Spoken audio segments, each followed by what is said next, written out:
الله أكبر الله أكبر. أشهد أن لا إله إلا الله.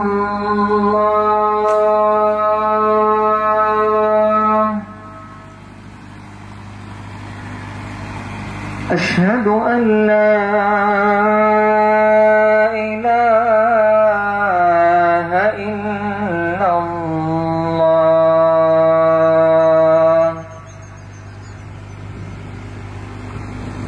أشهد أن محمدا رسول الله. أشهد أن محمدا رسول الله. حي على الصلاة.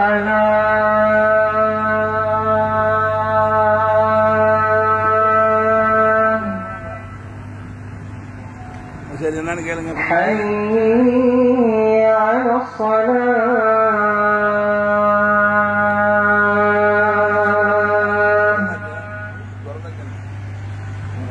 حي على الفلاح.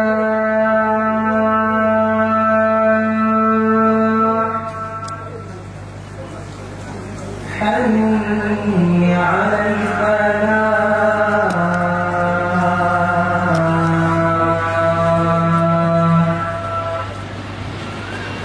الله أكبر الله أكبر. لا إله إلا الله.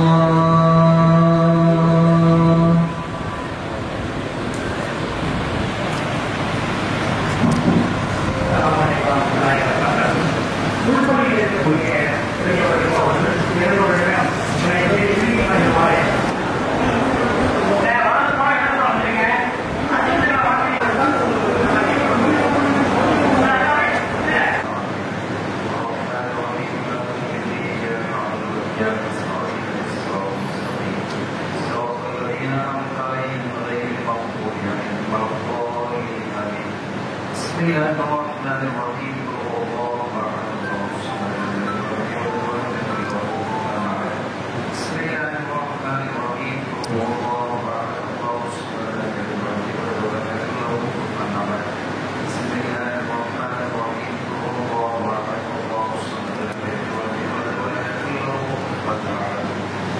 الله الرحمن الرحيم.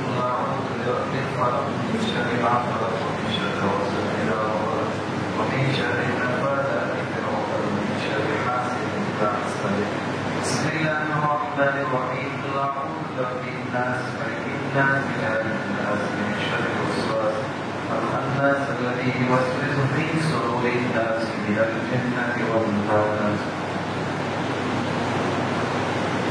الحمد لله رب العالمين. اللهم صل على سيدنا ونبينا مولانا محمد بالقرب وجمالها وعافية وجلال وشفائها ونور الأبصار وضيائها وعلى آله وصحبه وسلم. اللهم اغفر لنا ذنوبنا وخطايانا فيما يا رب العالمين. آمين.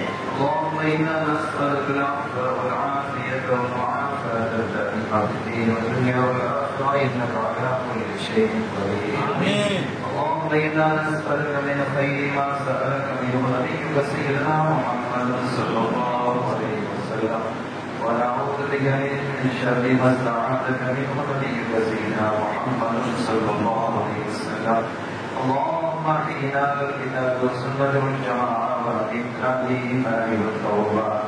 يا الله يا പാവങ്ങളെ മன்നിപ്പായാതെ പാവങ്ങളെ മன்നിപ്പായാതെ മക്കളുടെ പാവങ്ങളെ മன்നിപ്പായാതെ ഒട്ടാളുടെ പാവങ്ങളെ മன்നിപ്പായാതെ സുഹൃത്തുക്കളുടെ പാവങ്ങളെ മன்നിപ്പായാതെ என்னுடைய குறைகளை மறைத்துள்ளாயாக. ஈருலக சௌபாகிகளை தந்தருள்வாய்ப்பாயாக. ஆரோக்கியத்தை தந்தருள்வாய்ப்பாயாக. என்னுடைய பிள்ளைகளை சாதிமானவர்களை வைப்பாயாக. எங்கள் சமூகத்தை பாதுகாப்பாயாக. வாழக்கூடிய முஸ்லிம்களுக்கு யா அல்லாஹ் பரக்கத்தையும் ஞாமத்தையும் தந்தருள்வாயாக. பலஸ்தீனில் வாழக்கூடிய முஸ்லிம்களுக்கு முழுமையான பாதுகாப்பை தருவாயாக. பைத்துல் மக்தஸை மீட்டி தருவாயாக. நாங்கள் இழந்த மஸ்ஜித்களை எல்லாம் மீட்டி தருவாயாக. எங்களுடைய உரிமைகளை தந்தருள்வாயாக. யா அல்லாஹ் உன்னுடைய இல்லமாகிய இந்த மஸ்ஜிதை நாங்கள் திறந்து வைக்க இருக்கிறோம். இதை நீ கபூல் செய்வாயாக. யா அல்லாஹ் நீ கபூல் செய்வாயாக. யா அல்லாஹ் நீ கபூல் செய்வாயாக. இதற்காக துணிந்தவர்கள், இதற்கு உதவியவர்கள், இதற்கு நிலம் கொடுத்தவர்கள், இதை கட்டியவர்கள், அவர்கள் யாவரையும் நீ பொருந்திக் கொள்வாயாக. அவர்களுக்காக யாரா சுமலோகத்திலே உயர்ந்த மாளிகையை நீ எழுப்புவாயாக. எங்கள் எல்லோரையும் ஒற்றுமையாக நீ ஆக்கி வைப்பாயாக. ஒரே கொடியில் இருக்கக்கூடியவர்களாக எங்களை ஆக்கி வைத்து இருவர சோபாக்கியங்களை தந்தருள்வாயாக. எங்கள் எல்லோருக்கும் ஆரோக்கியத்தை தருவாயாக. நல்ல ஆபியத்தை தருவாயாக. உன்னை வணங்கக்கூடியவர்களாக எங்களை ஆக்கி வைப்பாயாக. உன்னால் அங்கீகரிக்கப்பட்டவர்களாக எங்களை ஆக்கி வைப்பாயாக. என்னுடைய மரணத்தை அழகாக ஆக்கி வைப்பாயாக. என்னுடைய வாழ்வை மரணாக ஆக்கி வைப்பாயாக. என்னுடைய ஆசிரத்தை மனதாக ஆக்கி வைப்பாயாக. ஹபீபி ஸல்லல்லாஹு அலைஹி வஸல்லம் யா அல்லாஹ் இந்த துஆவை நீ கபூல் செய்வாயாக. இந்த ஒன்று கூடுதலை நீ கபூல் செய்வாயாக. ஹபீபி ஸல்லல்லாஹு அலைஹி வஸல்லம் ربنا ظلمنا أنفسنا وإن لم تغفر لنا وترحمنا لنكونن من الخاسرين. ربنا اغفر لنا ولوالدينا ولمشايخنا ولأساتذتنا ولأحبابنا ولجيراننا ولمن أوصانا بالدعاء. ربنا اغفر لهما كما ربياني صغيرا. وصلى الله تعالى وسلم على خير خلقه ورسوله سيدنا محمد وآله وصحبه أجمعين. ربك رب العزة عما يصفون وسلام على المرسلين والحمد لله رب العالمين. صلى الله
أشهد أن لا إله إلا الله أشهد أن لا إله إلا الله أشهد أن محمدا رسول الله أشهد أن الله أكبر.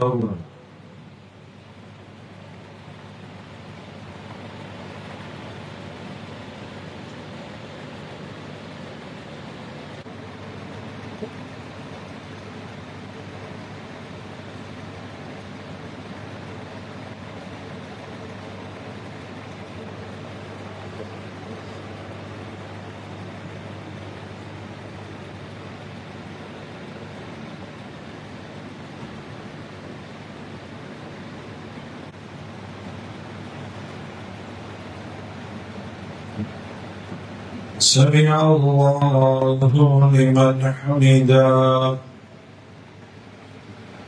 الله أكبر.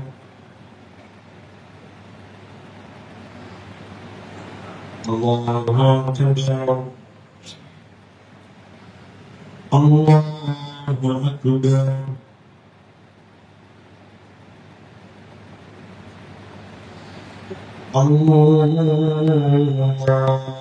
الله أكبر.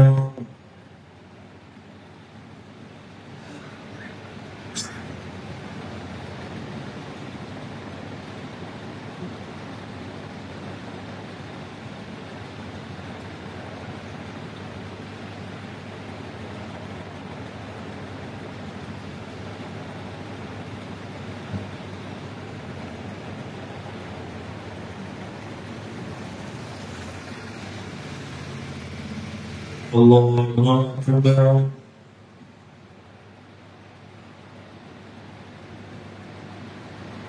سمع الله لمن حمده. الله أكبر.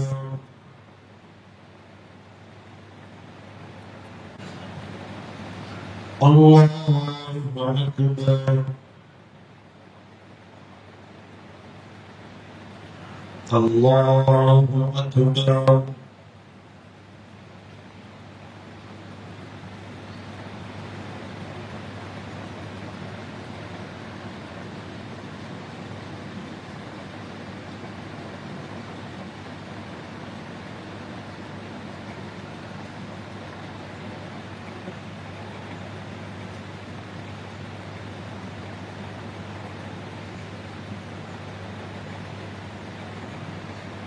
الله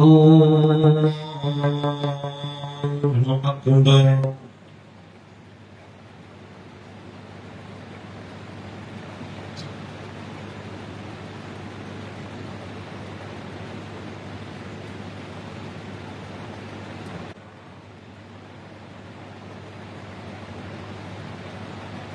سمع الله لمن حمده.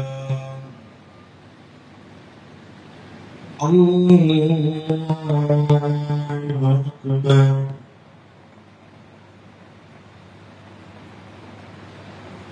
الله أكبر.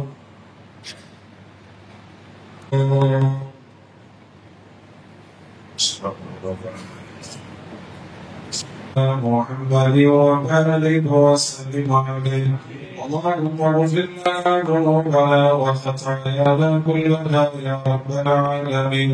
اللهم إنا نسألك سلامة في الدين والدنيا وعافية في الجسد وزيادة في العلم وبركة في الرزق وصحة في العمل لنا توبة قبل الموت وآله وصحبه أجمعين. سبحان ربك رب العزة عما يصفون وسلام على المرسلين والحمد لله رب العالمين. لا إله إلا الله.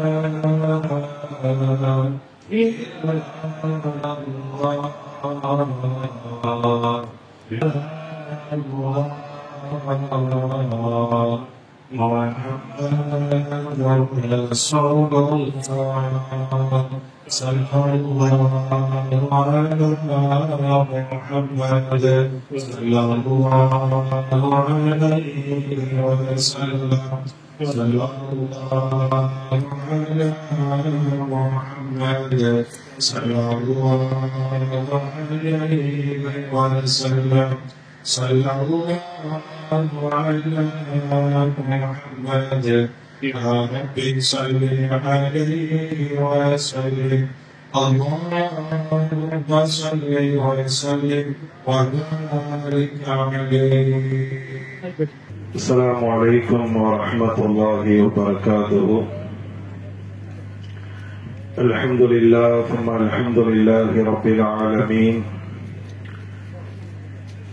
والصلاة والسلام على سيد الأنبياء والمرسلين شفينا محمد صلى الله عليه وسلم وآله وصحبه أجمعين. أما بعد. அல்லாஹ்வுடைய மேலான கிருபையினாலும் கண்மணி நாயகம் முஹம்மது முஸ்தபா ஸல்லல்லாஹு அலைஹி வஸல்லம் அவர்களின் துஆ பரக்கத்தினாலும் நல்லோர்கள், நாதாக்கள், வலிமார்கள், சாலிஹீன்கள் மற்றும் கூத்தாநல்லூர் ஜமாத்தார்களின் மேலான துஆ பரக்கத்தினாலும் நல் ஒத்துழைப்பினாலும் புனித மஸ்ஜித் அப்துல்லா பள்ளி திறப்பினுடைய நிகழ்ச்சியிலே நாம் கலந்திருக்கிறோம். அல்ஹம்துலில்லாஹ். இந்த பள்ளிவாசல் நமது ஊரில் கட்டப்படுகின்ற 19வது பள்ளிவாசல் என்பதை நாம் மனதில் பதிய வைத்துக் கொள்ள வேண்டும். அல்ஹம்துலில்லாஹ். என்று குதுபுல் மஜீத் ஷாவுலமீர் நாயகம் கத்தஸல்லாஹு சிர்ரஹுல் அஸீஸ் நமதூருக்கு வருகை தந்து நமது ஊரினுடைய முதல் பள்ளிவாசல் பெரிய பள்ளிவாசலில் அவருடைய முபாரக்கான காலை வைத்து அங்கே சில நாட்கள் தங்கினார்களோ, அவருடைய வருகையினுடைய பரக்கத்தினால் முதலாவது பெரிய பள்ளியில் தொடங்கி இன்று அவர்களின் துஆ பரக்கத்தினால் 19வது பள்ளிவாசல் மஸ்ஜிதில் அப்துல்லா திறக்கப்பட இருக்கிறது. அல்ஹம்துலில்லாஹ். அல்லாஹ் ஜல்ல ஷானஹு வ தஆலா நல்லோர்களின் துஆ பரக்கத்தினால் இன்னும் பல பள்ளி வாயில்கள் நமதூரில் வருவதற்கு அல்லாஹ் தௌஃபீக் செய்வானாக. இந்த நிகழ்ச்சியினுடைய முதல் கட்டமாக இறைமறை ஓதி இந்த நிகழ்ச்சியை துவக்கி வைப்பதற்காக வேண்டி இந்த பள்ளியினுடைய தகுதி வாய்ந்த இமாம் மௌலானா மௌலவி அல் ஹாஃபிஸ் என்.ஏ. முஹம்மது முஸம்மில் ஹபீப் ஹசனி அவர்களை நான் அழைக்கின்றேன்.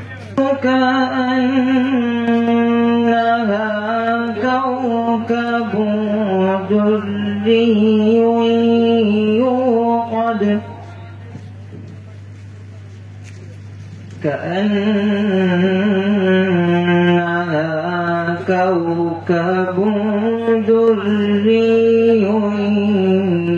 يوقد من شجرة مباركة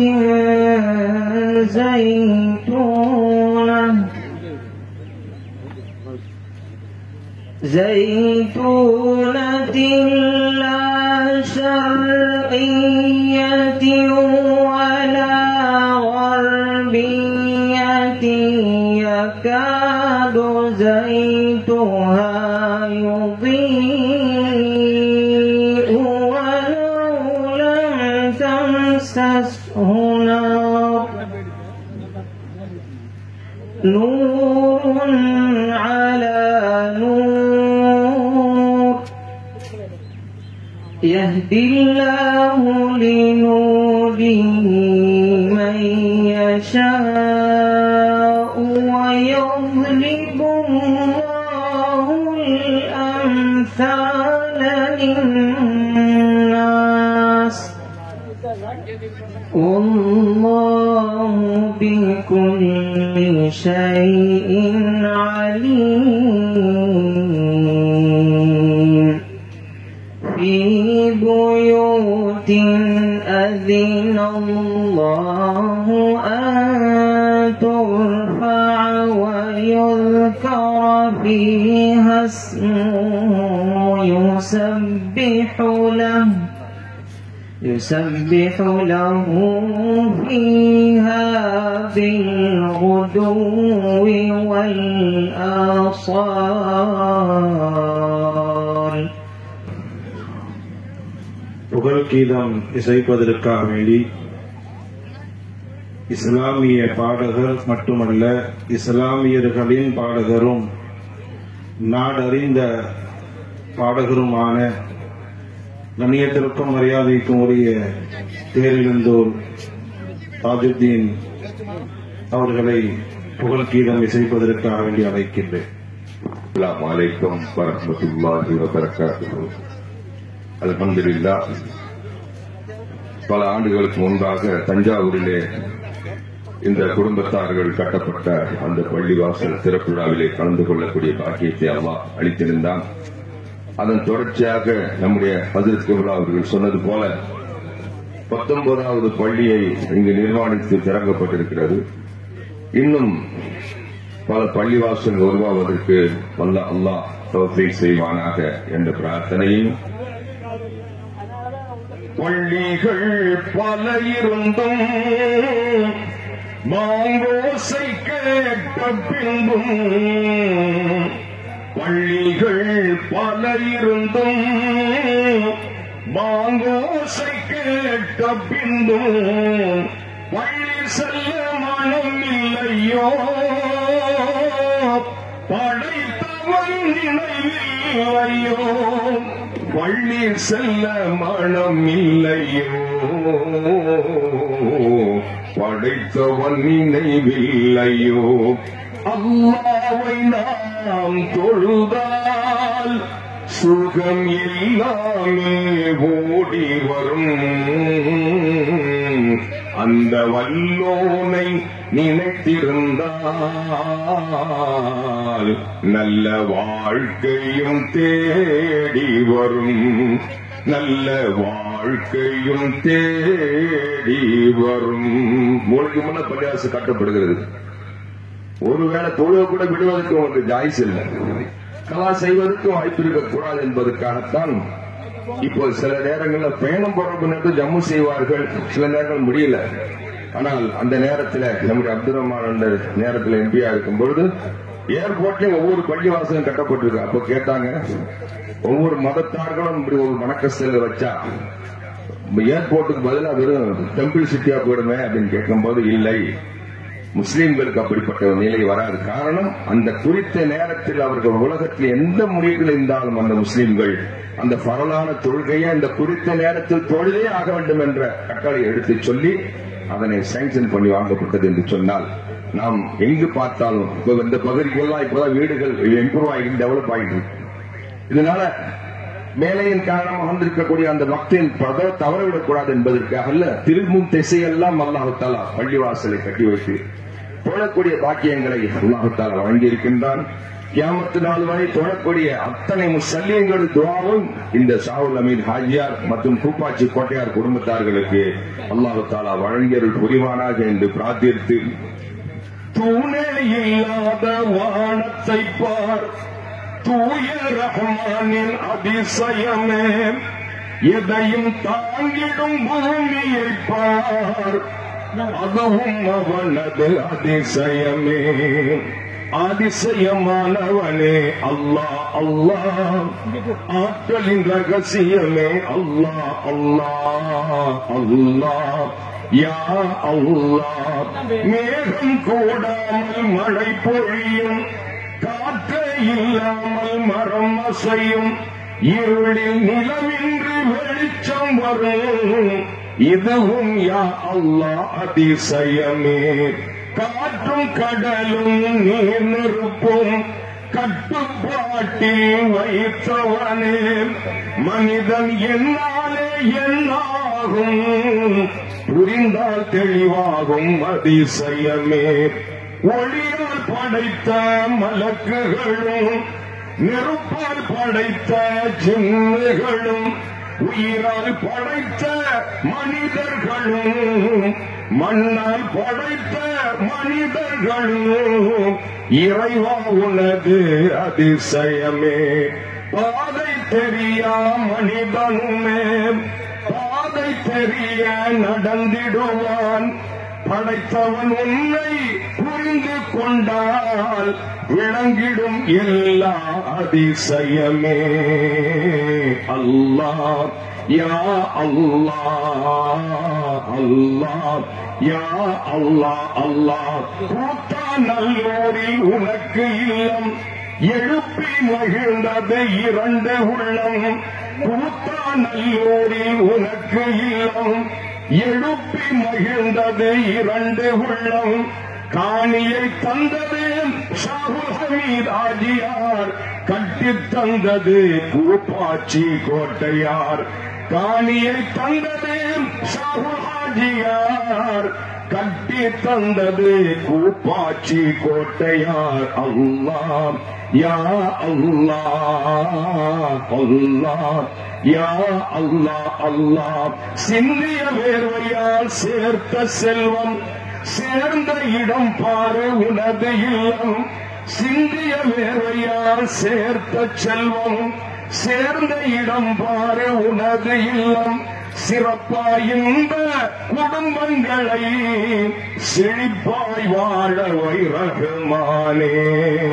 அல்லாஹ் யா அல்லாஹ் அல்லாஹ் யா அல்லாஹ் அல்லாஹ். அதிசயமானவனே அல்லாஹ் அல்லாஹ்.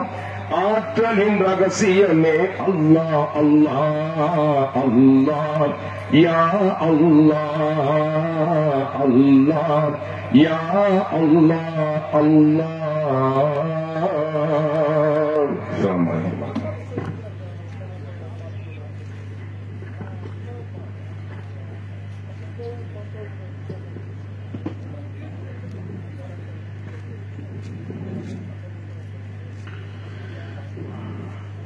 அடுத்ததாக வரவேற்புரை நிகழ்த்துவதற்காக கூத்தாநல்லூர் சூஃபி ஹைடெக் பில்டர்ஸ் கணியத்திற்கும் மரியாதைக்கும் உரிய K A Zakir Hussain B Com அவர்களை அழைக்கின்றேன்.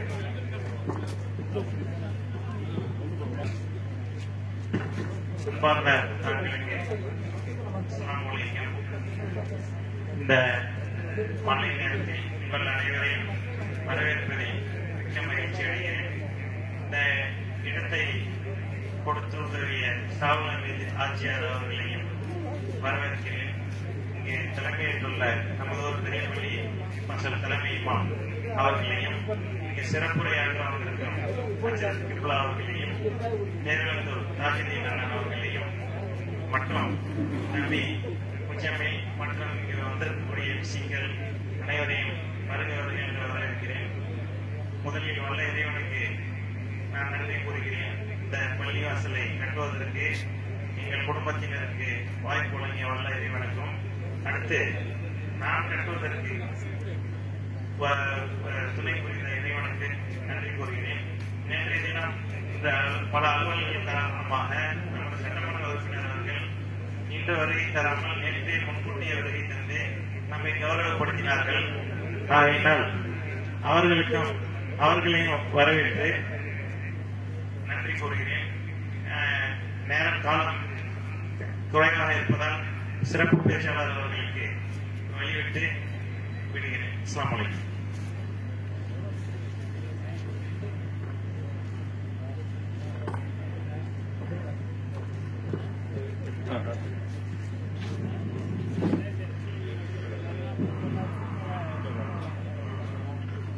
அல்ஹம்துலில்லாஹ்.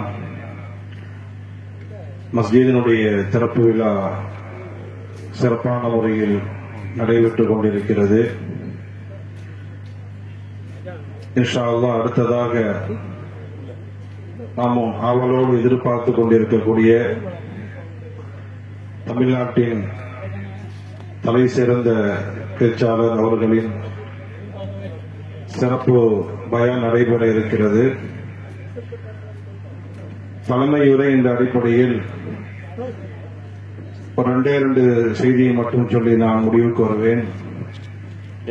அல்லாஹ்வுடைய கிருபையினால் கையில கட்டிட்டு வந்துருக்கலாம். நான் வேற வேலையை கிளம்பிட்டேன், இதை மறந்துட்டேன், அதனால அப்படியே வந்துருச்சு. இவ்வளவு சிறப்பான ஒரு அழகான ஒரு பள்ளி கட்டி முடிக்கப்பட்டு விட்டது. இதோடு இந்த பள்ளியினுடைய வேலை முடிந்து விட்டது என்று நாம் நினைத்துவிடக் கூடாது. இனிதான் பள்ளியினுடைய வேலையே ஆரம்பமாக இருக்கின்றன. பள்ளி கட்டப்படாதவரை எந்த வேலையும் இல்லை. பள்ளி கட்டி முடிக்கப்பட்டதற்கு பிறகு இனி பள்ளிக்கென்று சில வேலைகள் இருக்கு. முதலாவது, இந்த பள்ளி எப்பொழுதும் ஆபாதாக இருக்க வேண்டும். பேரளவில் மட்டும் கட்டப்பட்டதாக இல்லாமல் எப்பொழுதும் இந்த பள்ளியில் தொழுவதற்காக வேண்டி மக்கள் வந்து கொண்டிருக்க வேண்டும். அல்ஹம்துலில்லாஹ், அதற்கு தகுதியான மிக அழகான குரல் வளம் மிக்க ஒரு அருமையான ஒரு இமாம் இந்த பள்ளிக்கு அமைந்திருக்கிறார்கள். ரொம்ப அருமையான குர்ஆன் ஷரீஃபை மரணம் செய்தவர்கள். கிட்டத்தட்ட 40-50 தௌர் ஹிஃபுல் ஓதி இருக்கிறார்கள். அது ரிகார்டு. அது சாதாரணமாக மதரசாக்கள்ல ஒரு தௌர்னா 30 ஜுஸு ரிவிஷன் பண்றது. ஒரு தௌர் ஒரு ரிவிஷன் முடிச்சாவே பட்டம் கொடுத்துருவாங்க. 40 தௌர் ஒரு மதரசால ஓதி இருக்கிறார்கள் என்றால் உண்மையில் பாராட்டப்பட வேண்டியவர்கள். அப்படிப்பட்ட ஒரு தகுதிமிக்க ஒரு இமாம் நமது பள்ளியில் நியமிக்கப்பட்டிருக்கிறார்கள். அவ்வளவு அழகான முறையில் கிராத்து ஓதுவார்கள். அல்ஹம்துலில்லாஹ், தாங்கள் அதை நல்ல முறையில் பயன்படுத்தி இந்த பள்ளியை எப்பொழுதும் செழிப்பாக வைத்துக் கொள்ள வேண்டும். அல்லாஹ் குர்ஆனில் சொல்வது போன்று, ஹுது ஸீனத்தக்கும் இந்த குல்லி மஸ்ஜிதின், பள்ளிவாசலை நீங்கள் அலங்காரமாக ஆக்கிக்கொள்ள சீரியல் செட்டு லைட் மட்டும் போடணுங்கிறது அல்ல. அலங்காரம் என்பதற்கு இமாம்கள் பலவிதமான விளக்கம் கொடுப்பார்கள். அதுல ஒண்ணு, எப்பொழுதும் மக்கள் தொழுகைக்காக வேண்டி வர வேண்டும். அதுதான் பள்ளியினுடைய அலங்காரம். இரண்டாவதாக, இந்த பள்ளியில் ஒரு மக்தபு மதரசா உருவாக்கப்பட வேண்டும். சுற்றி இருக்கக்கூடிய பிள்ளைகள் இந்த மதரசாவில், இந்த பள்ளியில் மக்தபு மதரசாவை உருவாக்கி, அதுதான் பள்ளியினுடைய ஹயாத்தும் பள்ளியினுடைய அழகும் மக்தபு மதரசா தான். பள்ளி கட்டி முடிக்கப்பட்டதற்கு பிறகு அதற்கு செய்ய வேண்டிய முதல் வேலை, பள்ளியில் எல்லா வக்தும் தொழ வர வேண்டும். ஏன்னா இமாமும் முஅத்தின் 2 பேரோட முடியக்கூடாது. சில பள்ளிகள்லாம் அப்படித்தான், இமாமும் முஅத்தின் 2 பேர் தான் இருப்பாங்க. அப்படி இல்லாமல் மனம் உணர்ந்து இடத்தை வழங்கி இருக்கிறார்கள். சிரமப்பட்டு பள்ளியை கட்டியிருக்கிறார்கள் பயனடைவதற்காக வேண்டும். அந்த பயன் கிடைக்க வேண்டும் என்றால் எப்பொழுதும் இந்த பள்ளியில் மக்கள் நிறைந்து கொண்டே இருக்க வேண்டும். இரண்டாவதாக, மக்தபு மதரசா சிறப்பான முறையில் இந்த பள்ளியில் நடைபெற வேண்டும். இறுதியாக, நமது முன்னோர்கள் செய்த அழகான ஒரு முன்மாதிரி, நமது பள்ளியை எடுத்துக்கொண்டால் நமது முன்னோர்கள் எவ்வளவு ஆழமான சிந்தனை உள்ளவர்கள், நமது ஊரினுடைய முன்னோர்கள் எவ்வளவு மார்க்கப்பட்டுள்ளவர்கள் என்பதற்கு சான்றாக பெரிய பள்ளி, சின்ன பள்ளி, மேலப்பள்ளி மற்றும் பல பள்ளிகளை எடுத்துக்கொண்டால் அவர்கள் பள்ளிகளை மட்டும் கட்டவில்லை, அந்த பள்ளிக்கு வருமானம் வருவதற்குண்டான வழிகளையும் உருவாக்கிட்டு போயிட்டாங்க. நாளைக்கு கரண்ட் பில் கட்டுறதுக்கு காசு இல்ல, மோதினாருக்கு சம்பளம் கொடுக்கறதுக்கு காசு இல்ல, இமாமுக்கு சம்பளம் கொடுக்கறதுக்கு காசு இல்ல. பெருமைக்கு நான் சொல்லவில்லை. மற்ற எல்லா ஊர்களை எடுத்துக்கொண்டாலும் ஜும்மால வாலி வசூல் ஒன்று இருக்கும். நான் கூட்டாளர்களை பார்க்க முடியாது. ஏன்னா நமது முன்னோர்கள் கொடுத்துத்தான் பழக்கமே தவிர வாங்கி பழக்கம் கிடையாது. யாரிடமும் எதற்காக வேண்டியும் நமது மக்கள் கையேந்த கூடாது என்பதற்காக வேண்டி இங்க அல்ல, சிங்கப்பூர்ல கூட இடம் வாங்கி போட்டு வச்சிருக்கிறாங்கன்னா எந்த ஒரு தூரநோக்கு பார்வையோடு அவர்கள் செயல்பட்டு இருக்கிறார்கள். ஏன்னா சில இடங்கள்ல பள்ளியை கட்டிடுவாங்க, கரண்ட் கட்டுறதுக்கு காசு இருக்காது, மொயினாருக்கு சம்பளம் கொடுக்கறதுக்கு காசு இருக்காது, ஒரு மெயின்டெனன்ஸ் பண்றதுக்கு காசு இருக்காது, ஊரா வசூல் பண்ணுவாங்க. அந்த நிலை நமக்கு வரக்கூடாது. இதற்கென்று ஒரு வக்ஃபை நாம் உருவாக்கி, நம்ம இருந்தாலும் சரி வஃபாத்தானாலும் சரி அந்த பள்ளிக்கு வர வேண்டிய வருமானம் வந்து கொண்டே இருக்க வேண்டும். இதெல்லாம் இந்த பள்ளியை கட்டி முடிக்கப்பட்டதற்கு பிறகு செய்யப்பட வேண்டிய செயல்பாடுகள் என்பதை நாம் புரிந்து கொண்டு, இன்ஷா அல்லாஹ் ஜல்ல ஷானஹு வ தஆலா இந்த பள்ளியை கட்டியவர்கள், இதற்காக வேண்டி பாடுபட்டவர்கள், இதற்காக வேண்டி வருகை தந்தவர்கள், இந்த பள்ளிக்காக வேண்டி யார் யாரெல்லாம் எந்தெந்த விதத்தில் உதவி புரிந்தார்களோ அல்லாஹ் ஜல்ல ஷானஹு வ தஆலா அத்தனை நல் உள்ளங்களுக்கும் அல்லாஹ் இம்மையிலும் மறுமையிலும் மேலான நற்கூலி வழங்குவானாக என்ற துஆவோடு சிறப்புரை ஆற்றுவதற்காக வேண்டி காயல்பட்டினம் ஜும்மா பள்ளியினுடைய ஹதீபும் தலைமை இமாமும் மற்றும் முஅஸ்கருர் ரஹ்மான் பெண்கள், அதுவும் காயல்பட்டினம் முஅஸ்கருர் ரஹ்மான் பெண்கள் அரபிக் கல்லூரியினுடைய நிறுவனரும் என்னுடைய சாச்சாவுமான கண்ணியத்திற்கும் மரியாதைக்கும் உரிய மௌலானா மௌலவி அல் ஹாஜ் அல் ஹாஃபில் ஹெச்ஏ அகமது அப்துல் காதர் மஹவரி ஹஸரத் கிப்லா பிறந்தகை அவர்களை சிறப்புரையாற்றுமாறு அன்போடு அழைக்கின்றேன். ரஹ்மத்துல்லாஹி வ பரகாத்துஹு. ஹம்தன் லிமன் خلقல் இன்சான் வ அல்லமஹுல் பயான். வஸ்ஸலாத்து வஸ்ஸலாமு அலா ரசூலில்லாஹி ஸல்லல்லாஹு அலைஹி வஸல்லம். அம்மா பஅத். சங்கைக்குரிய உலமாக்களே, மரியாதைக்குரிய பெரியோர்களே, அன்பு சகோதரர்களே, இந்த மஸ்ஜித் எழுவதற்கான காரணிகளாக அல்லாஹ் யாரை அமைத்தானோ அத்தகைய பெருமக்களே, எல்லாம் வல்ல அல்லாஹுவின் பேரருளும் நபிகள் நாயகம் ஸல்லல்லாஹு அலைஹி வஸல்லம் அவர்களது நல்லாசியும் நம் அத்தனை பேர் மீதும் நிலவுமாக. அல்லாஹும் அவரது ரசூலும் எந்தெந்த காரியங்களை எடுத்து நடக்க வேண்டும் என்று நமக்கு கட்டளையிட்டுள்ளார்களோ அவை அனைத்தையும் எடுத்து நடக்கவும், எவைகளை தவிர்த்து நடக்க வேண்டும் என்று உத்தரவு பிறப்பித்துள்ளார்களோ அவை அனைத்தையும் தவிர்த்து நடக்கவும் ஆரம்பமாக எனக்கும் உங்களுக்கும் நான் வசியத்து செய்து கொள்கிறேன். அல்லாஹ் தௌஃபீக் செய்வானாக. ஆமீன். அருமையான பெருமக்களே, ஒரு நபி தோழர் ஸல்லல்லாஹு அலைஹி வஸல்லம் அவர்களுடைய அருமந்த சஹாபி கண்மணி நாயகம் ஸல்லல்லாஹு அலைஹி வஸல்லம் அவர்களிடத்தில் வந்து, நாயகமே, இந்த பூமியிலே சிறந்த இடம் எது என்று கேட்ட பொழுது ஸல்லல்லாஹு அலைஹி வஸல்லம் அவர்கள் பதில் சொன்னார்கள், அல் மசாஜித், பள்ளிவாசல்கள் தான். தொடர்ந்து சொன்னார்கள், இந்த பூமியிலேயே மோசமான இடம் எது என்பதையும் தெரிந்து கொள்ள வேண்டும். சிறந்த இடம் எது என்பதற்கான பதிலை சொன்ன அருள்நபி ஸல்லல்லாஹு அலைஹி வஸல்லம் அவர்கள் அதற்கு எதிர்மறையாக இருக்கக்கூடிய இடத்தையும் அங்கே குறிப்பிடுகிறார்கள். கண்மணி நாயகத்தினுடைய ஒவ்வொரு வார்த்தையும் ஆச்சரியமானது, அற்புதமானது. அப்படி ஒரு தலைமை நமக்கு கிடைப்பதற்கு நாம் கொடுத்து வைத்தவர்கள். அவர்களுடைய வார்த்தைகள் எல்லாம், அவர்களுடைய வாக்கியங்கள் எல்லாம், பொன்மொழிகள் எல்லாம் போகிற போக்கிலே பேசப்படக்கூடிய வார்த்தைகள், வாக்கியங்கள் அல்ல. அது வாழ்வின் வசந்த வார்த்தைகள். முஸ்லிம்கள் மட்டுமல்ல, உலகத்தில் வாழக்கூடிய யாவருக்கும் அவர்கள் ரஹ்மத், அருள் தூதர். யார் அவர்களுடைய வழியில் நடந்தாலும் இந்த வையகத்தில் அவருக்கு ஜெயம்தான், வெற்றிதான். அவர்களுடைய வார்த்தையை நீங்கள் கவனியுங்கள். நான் ஒன்றை சொல்லுவேன்.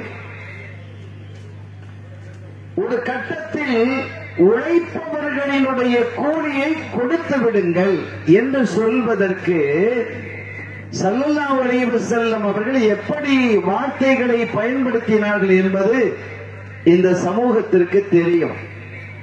வியர்வை காய்வதற்கு முன்பாக அந்த தொழிலாளியினுடைய கூலியை கொடுத்து விடுங்கள். நான் ஒரு ஹதீஸை முன் வச்சுட்டு இது வந்திருக்கிறேன். சிறந்த இடம் எது? மஸ்ஜித். அதற்கு நேர் எதிர்மறையாக இந்த பூமியிலேயே கெட்ட இடம் எது, மோசமான இடம் எது என்பதையும் நபிகள் விளங்கப்படுத்தினார்கள். அது எது என்று நான் சொல்லவில்லை, ஆனால் அதற்கான ஒரு விளக்கத்தை நான் உங்களுக்கு சொல்லுகிறேன், அதை சொல்லுவேன். அதற்கு முன்பாக இதை நீங்கள் புரிந்து கொண்டால்தான் ஸல்லல்லாஹு அலைஹி வஸல்லம் அவர்களினுடைய ஒவ்வொரு வார்த்தையும் வைரம் மிக்கது என்பதை நீங்கள் புரிந்து கொள்ள முடியும். என்ன சொன்னார்கள்? ஒரு தொழிலாளி வேலை பார்க்கிறாரு, அவருடைய வியர்வை காய்வதற்கு முன்பாக கூலியை கொடுத்துருங்க. இது எல்லாருக்கும் தெரியும் தானே? இது ஸல்லல்லாஹு அலைஹி வஸல்லம் சொல்லி இருக்கிறாங்க. கூலியை நீங்கள் தாமதப்படுத்த வேண்டாம், உடனடியாக கொடுங்க அப்படின்னு சொல்லியிருக்கலாம் இல்ல? ஏன் ஒரு உவமானத்தோடு அவர்கள் இணைத்து பேசுகிறார்கள்? வியர்வை காய்வதற்கு முன்பாக கொடுங்கள் என்று சொல்வதின் மூலமாக கண்மணி ஸல்லல்லாஹு அலைஹி வஸல்லம் அவர்கள் வேறு ஏதோ ஒன்றை அதில் சொல்லுகிறார்கள் என்பதை புரியணும். ஊத்தீது ஜவாமிஅல் கலிம், வார்த்தைகளினுடைய மொத்த சேகரமும் எனக்கு தரப்பட்டிருக்கிறது என்கிறார்கள் வல்லலம் கண்மணி நபிகள் நாயகம் ஸல்லல்லாஹு அலைஹி வஸல்லம். சுருங்க சொல்லி நிறைய விளங்க வைப்பேன் என்கிறார்கள். தோண்ட தோண்ட பொக்கிஷமாக இருக்கும் அவர்களுடைய வார்த்தைகள். இப்ப நாம பார்க்கிறோம், வியர்வை காய்வதற்கு முன்பாக கூலியை கொடுக்கணும். சரி, ஒருத்தர் ஏசியில உட்கார்ந்து வேலை பார்க்கிறார், அவருக்கு வியர்வை வருமா? வராது இல்ல? அப்ப அவருக்கு கூலி கொடுக்க வேணாமா? குளிர் பிரதேசத்தில் ஒருவர் வேலை பார்க்கிறார், நார்வே ஸ்வீடன் போன்ற பகுதிகளிலே வேலை பார்க்கிறார், அவருக்கு வியர்வை வராது.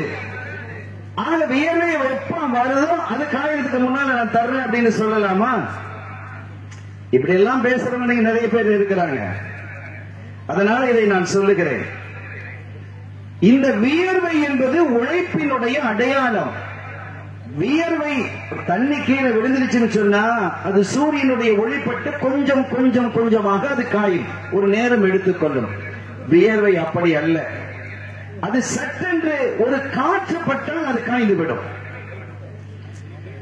ஒரு வியக்க வியக்க நம்ம வேகமா போவோம், ரொம்ப வேர்த்து போயிருக்குது, ஒரு ஏசிக்குள்ள போன அப்பாடா அப்படின்னு கொஞ்ச நேரத்தில் அது உடல என்ன செய்யணும், வியர்வை இல்லாமல் ஆகிவிடும். அந்த குளிர்தன்மை அல்லது காற்று இவைகள் மேனில் பட்ட உடனே அது சட்டென்று விலகி போய்விடும் அந்த வியர்வை. எனவே அதனால் அதை காய்வதற்கு முன்பாக நீங்கள் கொடுத்து விடுங்கள் என்றால் அவ்வளவு விரைவாக நீங்கள் கொடுங்கள் என்பதை நம்ம புரிந்து கொள்ள முடியும். இது எல்லாருக்கும் தெரியும். நான் அதை சொல்ல வரல, அதுக்கு ஏன் வியர்வையை சொன்னாங்கன்னு நான் கேட்க வர்றேன். வியர்வை என்பது உழைப்பினுடைய முகவரி, அடையாளம். அந்த வியர்வை காய்வதற்கு முன்பாக நீங்கள் கூலியை கொடுத்து விடுங்கள், கால தாமதப்படுத்தாதீர்கள் என்பதை நாம் புரிந்து கொள்ள முடிகிறது. திரும்பவும் நான் கேட்கிறேன், அதற்கு ஏன் நபிகள் நாயகம் வியர்வையை சொன்னார்கள்? சீக்கிரமா கொடுங்க, தாமதம் இல்லாம கொடுங்க, உடனடியா கொடுத்துருங்க, நாளை கடத்தாதீங்க, எவ்வளவு வார்த்தைகள் இருக்கிறதே. ஸல்லல்லாஹு அலைஹி வஸல்லம் அவர்கள் என்ன சொல்ல வர்றாங்க தெரியுமா? வியர்வை என்பது உழைப்பினுடைய அடையாளம் என்று சொன்னேன், உழைப்பினுடைய முகவரி என்று சொன்னேன். வேலை பார்க்கக்கூடிய அந்த தொழிலாளியும் வியர்வை சிந்து உண்மையாக உழைக்க வேண்டும் என்பதையும் நபிகள் சொன்னார்கள். நீ உன்னுடைய முதலாளியை ஏமாற்றாதேங்கிறான். என்ன அழகான வார்த்தை என்பதை புரிந்து கொள்ளுங்கள். எத்தனை பேர் கூலியை வாங்கிட்டு முதலாளி ஏமாத்தவங்க இருக்கிறான்ல? எத்தனையோ அரசு அலுவலகங்களை போய் பார்த்து நாங்க கைகட்டி நின்றுட்டே இருக்கணும். நம்முடைய வரிப்பணத்திலே அவர்கள் பணி செய்கிறார்கள். கொஞ்சம் இருக்கப்பா வரேன் அப்படின்னு புக்கு படிச்சுட்டு இருக்கிறாங்க. எனக்கே அது நடந்தது. நான் பார்க்கிறோம், நீ வாங்கும் கூலிக்கு சரியான முறையில் பணியை செய்து விடு. உன்னுடைய முதலாளியை, உனக்கு சம்பளம் தருபவனை நீ ஏமாற்றாதே என்பதற்காகத்தான் இரண்டையும் ஒன்றை சொன்னார்கள். ஒன்று சீக்கிரமாக கூலியை கொடு, நீ வியர்வை சிந்தும் அளவிற்கு உண்மையான உழைப்பையும் கொடு என்றார்கள். இது ஸல்லல்லாஹு அலைஹி வஸல்லம் அவர்களினுடைய நுட்பமான வார்த்தை. அது என்ன அற்புத தலைமை நமக்கு கிடைத்திருக்கிறது. இன்று நாம் யாரையோ தலைமையாக தூக்கி தலையிலே வைத்துக் கொண்டிருக்கிறோம். ரொம்ப எச்சரிக்கையாக இருக்கணும் இந்த சமூகம், ரொம்ப எச்சரிக்கையாக இருக்க வேண்டும். கண்மணி நாயகத்தை தவிர வேறு தலைவர் நமக்கு இல்லை. அவர்களுடைய வழிவட்டி வரக்கூடியவர்கள் இன்று சமூக தலைவர்களாக வைத்துக் கொள்ளலாம். ஆனால் வழிகாட்டியாக இருப்பவர்கள், போதித்த அந்த போதனையை நாம் பின்பற்ற வேண்டும் என்றால் அவர்களுடைய போதனை மாத்திரமே. இதை நாம் கவனத்தில் கொள்ள வேண்டும். இப்போது நான் செய்திக்கு வருகிறேன். ஸல்லல்லாஹு அலைஹி வஸல்லம் கேட்க சொன்னாங்க, பூமியிலே சிறந்த இடம் மஸ்ஜிது தான், பள்ளிவாசல்கள் தான். பூமியிலேயே மிக மோசமான இடம் பஸார் என்றார்கள், கடை தெரு, கடை வீதி என்கிறார்கள். ஏன் கடை வீதியை சொன்னார்கள்? வியாபாரம் செய்யுங்கள் என்கிறார்கள், தொழில் செய்யுங்கள் என்கிறார்கள். ஒரு மனிதர் வருகிறார், அவருடைய கரத்தை ஸல்லல்லாஹு அலைஹி வஸல்லம் பிடிக்கிறாங்க, ரசூலுடைய கரத்தை அவர் பிடிக்கிறார். உள்ளங்கை கரடு முரடாக இருக்கிறது, உள்ளங்கை கரடு முரடா இருக்கு. என்ன இப்படி இருக்குது உங்க கையெல்லாம் மரத்து போய் உரத்து போய் இருக்கிறது ஏன் என்று கேட்ட பொழுது, நாயகமே நான் ஒரு விறகு வெட்டி, நான் அத்தகைய பணிகளை நான் மம்மட்டி, இந்த கோடாலி இதெல்லாம் பிடித்து பிடித்து பிடித்து என்னுடைய கை மரத்து போய்விட்டது என்று சொன்ன பொழுது அந்த கரத்தை முத்தமிட்டார்கள் முஹம்மது ரசூலுல்லாஹி ஸல்லல்லாஹு அலைஹி வஸல்லம். தொழிலுக்கும் வியாபாரத்திற்கும் அவர்கள் முன்னுரிமை வழங்கினார்கள், செய்யுங்கிறாங்க. அதே ரசூல் ஸல்லல்லாஹு அலைஹி வஸல்லம் அவர்கள் அந்த வியாபாரம் நடக்கக்கூடிய கடை வீதி பூமியிலேயே மோசமான இடம் என்கிறார்கள். நம்ம புரிஞ்சுக்கிடணும் ஏன் சொன்னாங்க அப்படின்னா, அதுல பதுக்கல் இருக்கிறது. பழைய பொருள்களை நல்ல புதிய பொருள்களாக விற்பது என்ற ஏமாற்றுதல் இருக்கிறது. கொடுக்கல் வாங்கலில் ஏமாற்றம் இருக்கிறது, பொய் சொல்லுதல் இருக்கிறது. ஒரு பொருளை 100 ரூபாய்க்கு வாங்கிவிட்டு என்னுடைய இது கொள்முதல் 150 ஆகிறது என்று சொல்லக்கூடிய மாற்று வார்த்தைகளை பேசக்கூடிய ஏமாற்று வியாபாரம் நடக்கிறது. போலியான பொருள்களை கொடுப்பது நடக்கிறது. கடன் வாங்கிவிட்டு அதை தராமல் ஏமாற்றுவது என்பது நடக்கிறது. இப்படி எத்தனையோ இருக்கிறது என்று வையுங்கள். இவைகளெல்லாம் இந்த கடைத்தெருவிலே நடப்பதின் காரணத்தினால் ஷைத்தானினுடைய ஊடுருவுதல் அங்கே அதிகம் இருக்கிறது என்பதால் மிக பூமியிலே மோசமான தலம் பஸார் என்றார்கள். நம்முடைய பெருமக்களாகிய ஆபாக்கள் அழகான ஒரு வேலையை செஞ்சாங்க. தங்கள் ஆதிக்கம் உள்ள ஊர்களில் எல்லாம் பஸார்கள்ல கொண்டு போய் பள்ளிவாசல வச்சாங்க. பாத்தீங்களா இல்லையா? பஸார்ல, பஸ் ஸ்டாண்டுக்கு பக்கத்துல முக்கியமான இடங்கள்லாம் பள்ளிவாசல கட்டினாங்க. 2 அர்த்தத்திற்காக. ஒன்று, அடுத்த ஊரிலிருந்து வரக்கூடியவர்கள் பள்ளிவாசல் இல்லாமல் தடமாறி கொண்டிருக்க கூடாது, வந்து தொழுதுட்டு சீக்கிரமா போறதுக்கான வாய்ப்பு. இன்னொன்னு, ஸல்லல்லாஹு அலைஹி வஸல்லம் அவர்களுடைய எச்சரிக்கை, மோசமான இடம் இந்த பஸார். அந்த பஸாரை தூய்மைப்படுத்த வேண்டும், அதற்கு மஸ்ஜிதுகளால் மாத்திரமே முடியும். என்ன உயர் நோக்கத்தோடு இந்த பெருமக்கள் இந்த பணிகளை செய்திருக்கிறார்கள் என்பதை நீங்கள் எண்ணி பார்க்க வேண்டும். அருமையான பெருமக்களே, மஸ்ஜிது என்பது ஒரு அற்புதமானது. மஸ்ஜிதுன்னு சொன்னா நெற்றிய தரையிலே வைத்து சுஜூது செய்யக்கூடிய தளம் என்று அதற்கு பெயர். வேற பேர் வைக்கலாம் தானே? மர்கா, ருக்கு செய்யக்கூடிய இடம் சொல்லலாமா இல்லையா? ருக்கு செய்யறது தானே, அந்த ருக்கு செய்யக்கூடிய இடம் சொல்லி இருக்கலாம். ஆனால் மஸ்ஜித் என்ற வார்த்தையை ஸல்லல்லாஹு அலைஹி வஸல்லம் பயன்படுத்துறாங்க, ரப்பும் பயன்படுத்துகிறார். மஸ்ஜித் என்கிறான் அல்லாஹ், பள்ளிவாசல்களுக்கு மசாஜித் என்கிறான், பள்ளிவாசல்கள் என்கிறான். ஆனால் அதனுடைய நேரடி பொருள் எது என்றால், நெற்றியை தரையிலே வைத்து முழு சரணாகதி அடைவது என்பது. இறைவா, நீயேதான் எல்லாம், உனக்கு மேல் எதுவும் இல்லை, நீ நாடியது மாத்திரமே நடக்கும். ஆடவும் செய்யாது, அசையவும் செய்யாது, ஆகவும் செய்யாது, அழியவும் செய்யாது, உன்னுடைய நாட்டம் இல்லாமல் என்று அல்லாஹ்விடத்தில் முழு சரணாகதி அடையக்கூடிய ஒரே இடம் தொழுகையில் ஒரு பகுதி என்றால் அது சுஜூது தான். எனவேதான் இந்த பெயர் இந்த இடத்திற்கு மஸ்ஜிதுக்கு வைக்கப்பட்டிருக்கிறது. சும்மா ஒரு போற போக்கில் வைக்கப்பட்ட வார்த்தைகள் அல்ல என்பதை நீங்கள் விளங்கிக் கொள்ள வேண்டும். இங்கே இமாம் தொழ வைக்கக்கூடிய நிற்கக்கூடிய இந்த இடத்திற்கு மெஹராப் என்று பெயர்.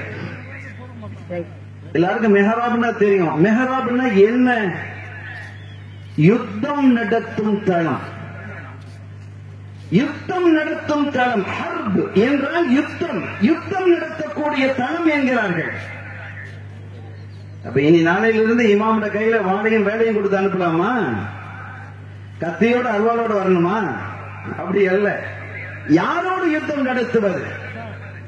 ஷைத்தான் இந்த இடத்திற்கு வராமல் அவனோடு யுத்தம் நடத்துவது, அவனை விரட்டி அடிப்பது, அவனை தோல்வியுறச் செய்யக்கூடிய இடம் எது? உங்களுடைய இதயத்திலே ஏற்படக்கூடிய நப்சு அம்மாரா, இந்த சுய இச்சைகள், இந்த இச்சைகளோடு யுத்தம் நடத்தக்கூடிய தளம் இது. நம்முடைய மனசு இருக்க ஷைத்தானை விடக்கூடியது நப்சு அம்மாரா. நம்முடைய மனசை 7 விதமாக பிரிப்பாங்க. 7 விதமாக இந்த நப்சை பிரிப்பாங்க. அது குறித்து குர்ஆனும் பேசுகிறது, ஹதீதுகளும் பேசுகிறது. அருமையானவர்களே, அதில் முதலாவது நப்சு அம்மாரா என்ற இந்த அம்மாரா நாம் விரும்பியதையெல்லாம் செய்ய சொல்லும், காணுவதையெல்லாம் தின்ன சொல்லும், பார்ப்பதையெல்லாம் ஆடையாக அணிய சொல்லும், மனதுக்கு எதெல்லாம் சிறந்தது என்று தோன்றுகிறதோ அதையெல்லாம் உபயோகிக்க சொல்லும். இதை எதிர்த்து போராடுவது, இதை எதிர்த்து போராடுவது, இதுதான் நப்சு. இந்த போராட்டம் நடக்கக்கூடிய நப்சை அடக்கக்கூடிய சரியான தளம் எது என்றால் மெஹரா, இந்த இடம். ஆக இங்கே தொழுகையை நடத்தக்கூடிய இமாம் அந்த பணியை செவ்வனை செய்கிறார் என்றால், பின்னால் இருக்கக்கூடிய படை இந்த தளபதியை பின்தங்கி அணிவகுத்து தொழக்கூடிய படை வீரர்களாகிய மாமூங்களுக்கும் அத்தகைய வலிமையும் வல்லமையும் ஏற்படும். இதெல்லாம் இன்னைக்கு சைக்காலஜிக்கலாக நிறைய பேசுறதுக்கு செய்திகள் இருக்கு. உளவியல் ரீதியாக இந்த மார்க்கம் அழகான வழிமுறைகளை, தங்களினுடைய இச்சைகளை கட்டுப்படுத்திக் கொள்வதற்கான அற்புத வழிவகைகளை செய்து தந்திருக்கிறது. இவைகளெல்லாம் எங்கிருந்து தொடங்குகிறது என்றால் மஸ்ஜிதில் இருந்து தான் தொடங்குகிறது என்பதை புரியணும். மஸ்ஜிதினுடைய ஒவ்வொரு பகுதியும் சிறப்பிற்குரியது. இறை நேசர்களில் ஒருவர் மாலிக் இப்னு தீனார் ரலியல்லாஹு தஆலா அன்ஹு ஒரு நாள் ஒரு பள்ளிக்கு வர்றாங்க. அவங்க ஒரு பிரயாணம் போறாங்க. ஒரு ஊருக்கு வர்றாங்க. மாலிக் இப்னு தீனார் ரலியல்லாஹு தஆலா அன்ஹுவுடைய மகத்துவம் ரொம்ப உயர்வானது. ஆனா அந்த ஒரு ஊருக்கு வரும்பொழுது அவங்க இந்த ஊரை தாண்டி இன்னொரு ஊருக்கு போகணும். அன்றைய காலத்துல பஸ் வசதி, கார் வசதி, சைக்கிள் வசதி கூட இல்லாத காலம் தானே. கால்நடையாக நடந்து போறாங்க. அப்படி போற வழியிலே ஒரு ஊர், இடையில ஒரு ஊர் வருது. இரவாயிடுச்சு, இஷாவாயிடுச்சு. இஷாவை தொழுதுகிட்டு இந்த பள்ளியில தங்கிட்டு காலையில போகலாம் அப்படின்னு என்ன செய்றாங்க, அந்த பள்ளியிலே தங்கி இருக்கிறாங்க. அந்த ஊர்ல யாரையும் அவங்களுக்கு தெரியாது, அவர்களையும் யாருக்கும் தெரியாது. எந்த அறிமுகமும் இல்லை அவர்களுக்கு. அதாவது தெரிஞ்ச வீடா இருந்தா, நண்பர்கள் வீடா இருந்தா, உறவுகள் வீடாக இருந்தா அங்க போய் தங்கிக்கிடலாம்.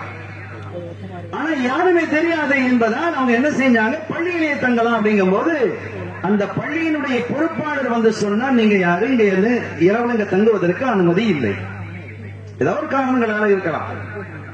அப்ப அவங்க சொன்னாங்க, இந்த ஊர்ல எனக்கு யாரும் தெரியாது, நான் பக்கத்து ஊருக்கு போனேன். இந்த ஊரை கடந்து போறதா காட்டு வழியா போன ராத்திரி நேரம் போக முடியாது, அது ஒரு சங்கடமாக இருக்கும். அதனால இரவு நீங்க தங்கிட்டு நான் ஃபஜ்ர தொழுதுட்டு சுபஹ தொழுதுட்டு நான் போயிடுவேன், அதுக்கு மட்டும் எனக்கு அனுமதி தாங்க. முடியாதுங்கிற, இது முடியாது, தங்கறதுக்கு இயலாது அப்படிங்கிற. இல்ல இவங்க கெஞ்சுறாங்க. அவருக்கு கோபம் வந்துடுச்சு. கோபம் வந்த பொழுது அவங்களுடைய சட்டையை பிடித்து வேகமாக இழுத்து, அந்த பள்ளி கொஞ்சம் உயரமா கட்டப்பட்டிருக்கு, படியில பிடிச்சு தள்ளி விட்டுட்டார். அவர் கொஞ்சம் கோபக்காரர் போல. ஒவ்வொரு படியிலும் உருண்டு உருண்டு உருண்டு தெருவில் வந்து விழுறாங்க.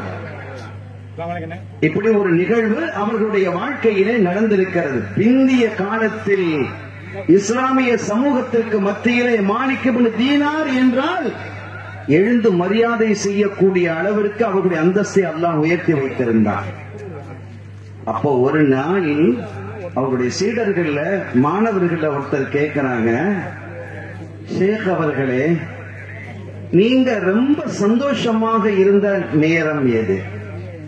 உங்களுக்கு நீங்க எத்தனையோ சந்தோஷம் அடைஞ்சிருப்பீங்க, அதை நீங்கள் அடைந்த சந்தோஷத்தினுடைய உச்ச நேரம் எது என்று கேட்ட பொழுது இந்த கதையை சொல்றாங்க. நான் ஒரு ஊருக்கு புறப்பட்டேன். வழியில் ஒரு ஊரிலே மஸ்ஜிதிலே தங்குவதற்கான வாய்ப்பை நான் கேட்டேன். அங்குள்ள பொறுப்பாளர் தர மறுத்தார். என்னை பிடித்து தலையை வெளியே தள்ளிவிட்டார். நான் படிகளிலே உருண்டு உருண்டு வந்தேன். என்னுடைய தலை ஒவ்வொரு படியிலையும் அடிபட்டது. கீழே வந்து நான் தெருவிலே வந்து விழுந்தேன். இந்த நிகழ்வுதான் எனக்கு மிகுந்த சந்தோஷத்தை தரக்கூடியது அப்படிங்கிறான். இது ஆச்சரியமா இருக்குல்ல. நம்ம சும்மா விடுவோமா? நம்மளை பிடிச்சிருந்தா நீனு என்னோட வாண்ட அவரும் சட்டையை பிடிச்சிட்டு நம்ம கீழே கொண்டு போயிருப்போம். குறைஞ்சபட்சம் அதே செய்வோமா இல்லையா? அவர் தள்ளும் போது அவருடைய சட்டையை பிடிச்சிருந்தா என்ன ஆகும்? அவரையும் சட்டைகளை எடுத்துட்டு போயிடலாமா இல்லையா? இந்த வேலையை நம்ம செய்திருப்போம். ஆண்கள் அதெல்லாம் செய்யாம எனக்கு இதுதான் ரொம்ப சந்தோஷமானதுங்கிறாங்க. மாணவர்கள் எல்லாம் சீடர்கள் எல்லாம் அதிர்ந்து போய் இது ஒரு சந்தோஷமான நிகழ்வா? ஆம், சந்தோஷமான நிகழ்வு. என் தலை ஒவ்வொரு படியிலேயும் அடிபடும் பொழுது வானிலே இருக்கக்கூடிய மலக்கூத்தையும் ஜபரூத்தையும் சுவனத்தையும் நான் கண்டேன் என்றார்கள். சொர்க்கத்துக்கு அழைத்து செல்லக்கூடிய படிகள் இந்த மஸ்ஜிதினுடைய படிகள் என்பதை அந்த செய்தியின் வழியாக உணர வைக்கிறார்கள்.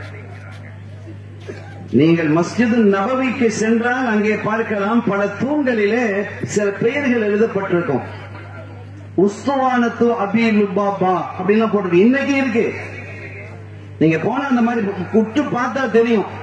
அது எங்க இருக்குதுன்னா சரதாரிசனுடைய ரவுதா இருக்குல்ல.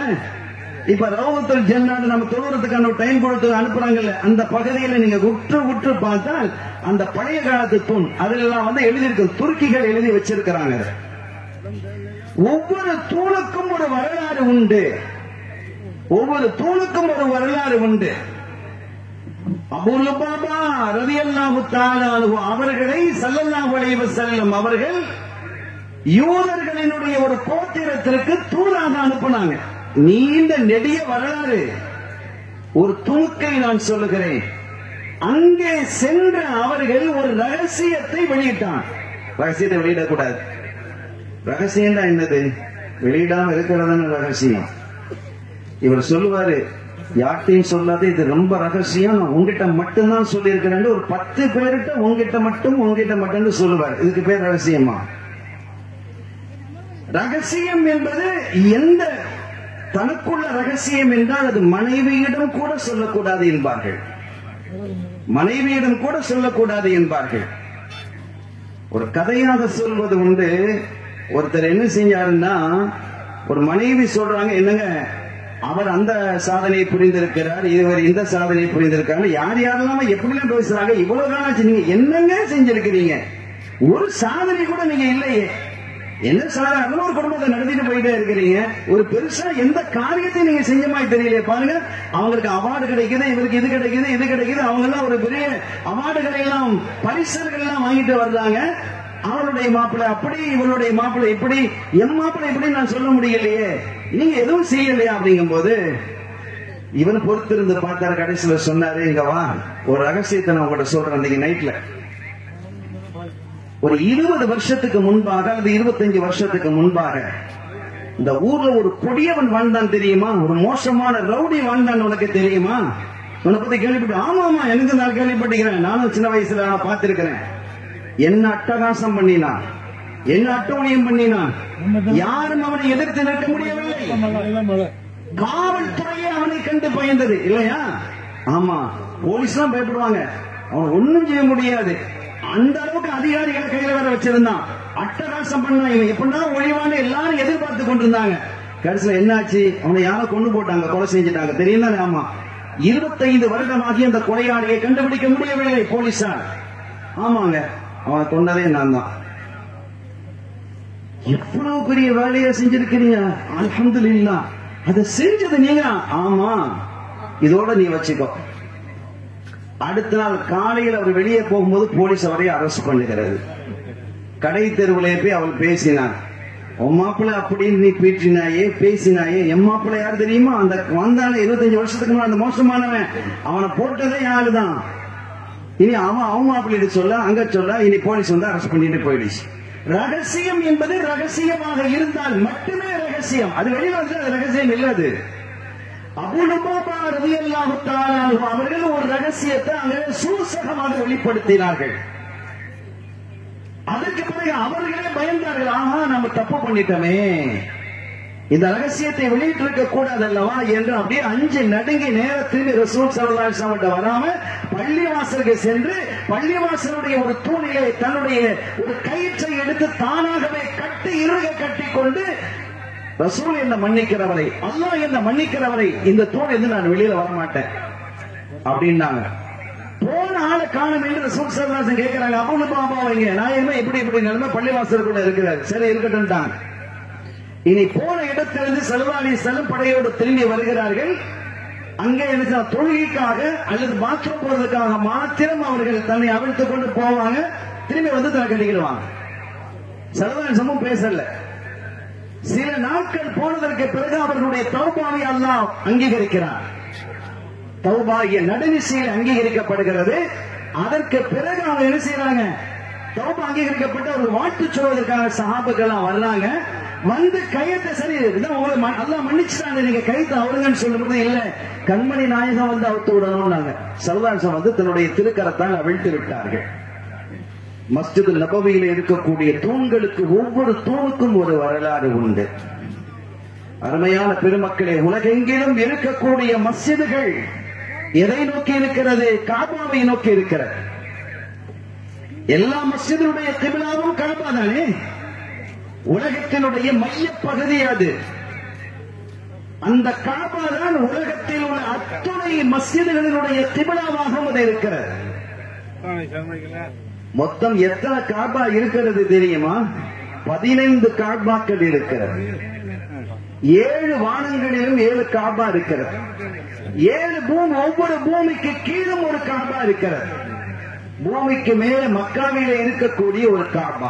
ஆக வானில் 7 காபா, பூமிக்கு கீழே 7 காபா, பூமிக்கு மேலே ஒரு காபா, 15 காபாக்கள் இருக்கிறது. இந்த 15 காபாக்களிலும் அற்புதமான இபாதத்துகள் நடைபெற்றுக் கொண்டிருக்கிறது. இந்த 15 காபாக்களில் அற்புதமான இபாதத்து நடந்துட்டு தான் இருக்குது. நம்ம காபா பார்க்கிறோம், மக்கால தவாஃப் செய்யறாங்க, அங்க உட்கார்ந்து தொழுறாங்க, இதெல்லாம் பார்க்கத்தான் செய்யும். அங்க ஹிஜ்ரி இஸ்மாயில போய் உட்கார்ந்து இருக்கிறாங்க, ஹஜர் அஸ்வத முத்துறாங்க, இதெல்லாம் நடக்குது.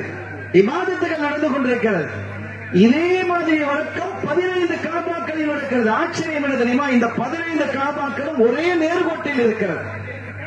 வானில இருக்கக்கூடிய அந்த காபா 7வது காபா. இந்த காபாவிற்கு மேலே நேர 7வது வானில் இருக்கக்கூடிய பைத்துல் மஅமூர், அது இடிந்து விழுந்தால் நேர இந்த காபால விடும். அவ்வளவு நேர்கோட்டிலே இந்த 15 காபாக்களையும் எல்லாம் அமைத்து வைத்திருக்கிறார்.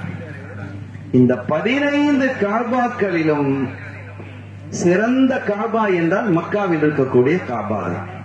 எல்லா மஸ்ஜிதுகளும் எதை நோக்கி இருக்கிறதோ அந்த காபா தான் 15 காபாக்களிலும் சிறந்தது. இதில் ஆச்சரியம் என்னவென்றால், வானிலே மலக்குமார்கள் மட்டுமல்ல, வித்தியாசமான படைப்புகளை எல்லாம் வானிலே வைத்திருக்கிறார். இதுல ஒரு உலகம் என்று சொன்னால் வானிலே பல உலகங்கள் இருக்கிறது. மலக்கூத் என்று இருக்கிறது, லாகூத் என்று இருக்கிறது, ஜபரூத் என்று இருக்கிறது, நாசூத் என்று இருக்கிறது, பல உலகங்கள் இருக்கிறது. அந்த உலகங்களிலே வாழக்கூடியவர்கள் வித்தியாசமான படைப்புகள்.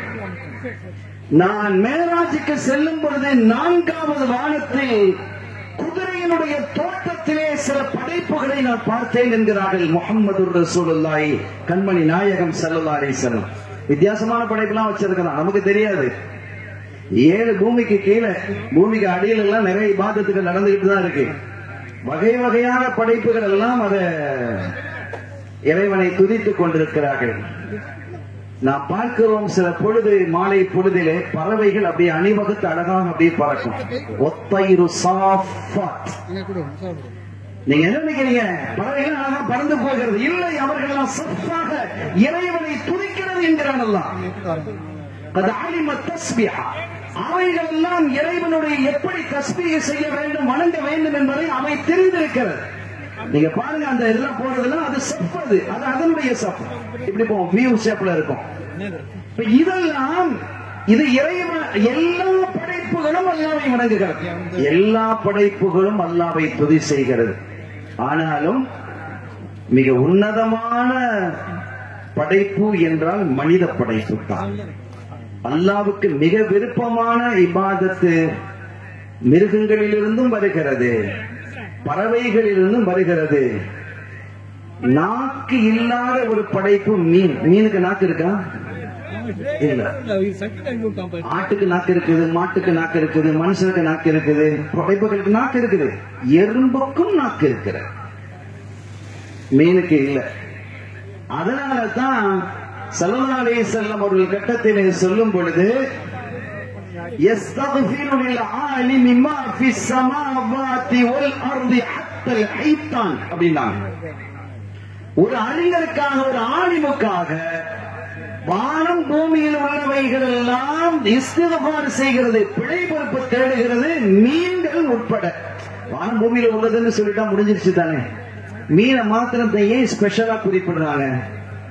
மீனை மட்டும் ஏன் ஸ்பெஷலா குறிப்பிடுறாங்கன்னா அதுக்கு நாக்கு இல்லை, நாவி இல்லாமல் அது தஸ்பீஹ் செய்கிறது.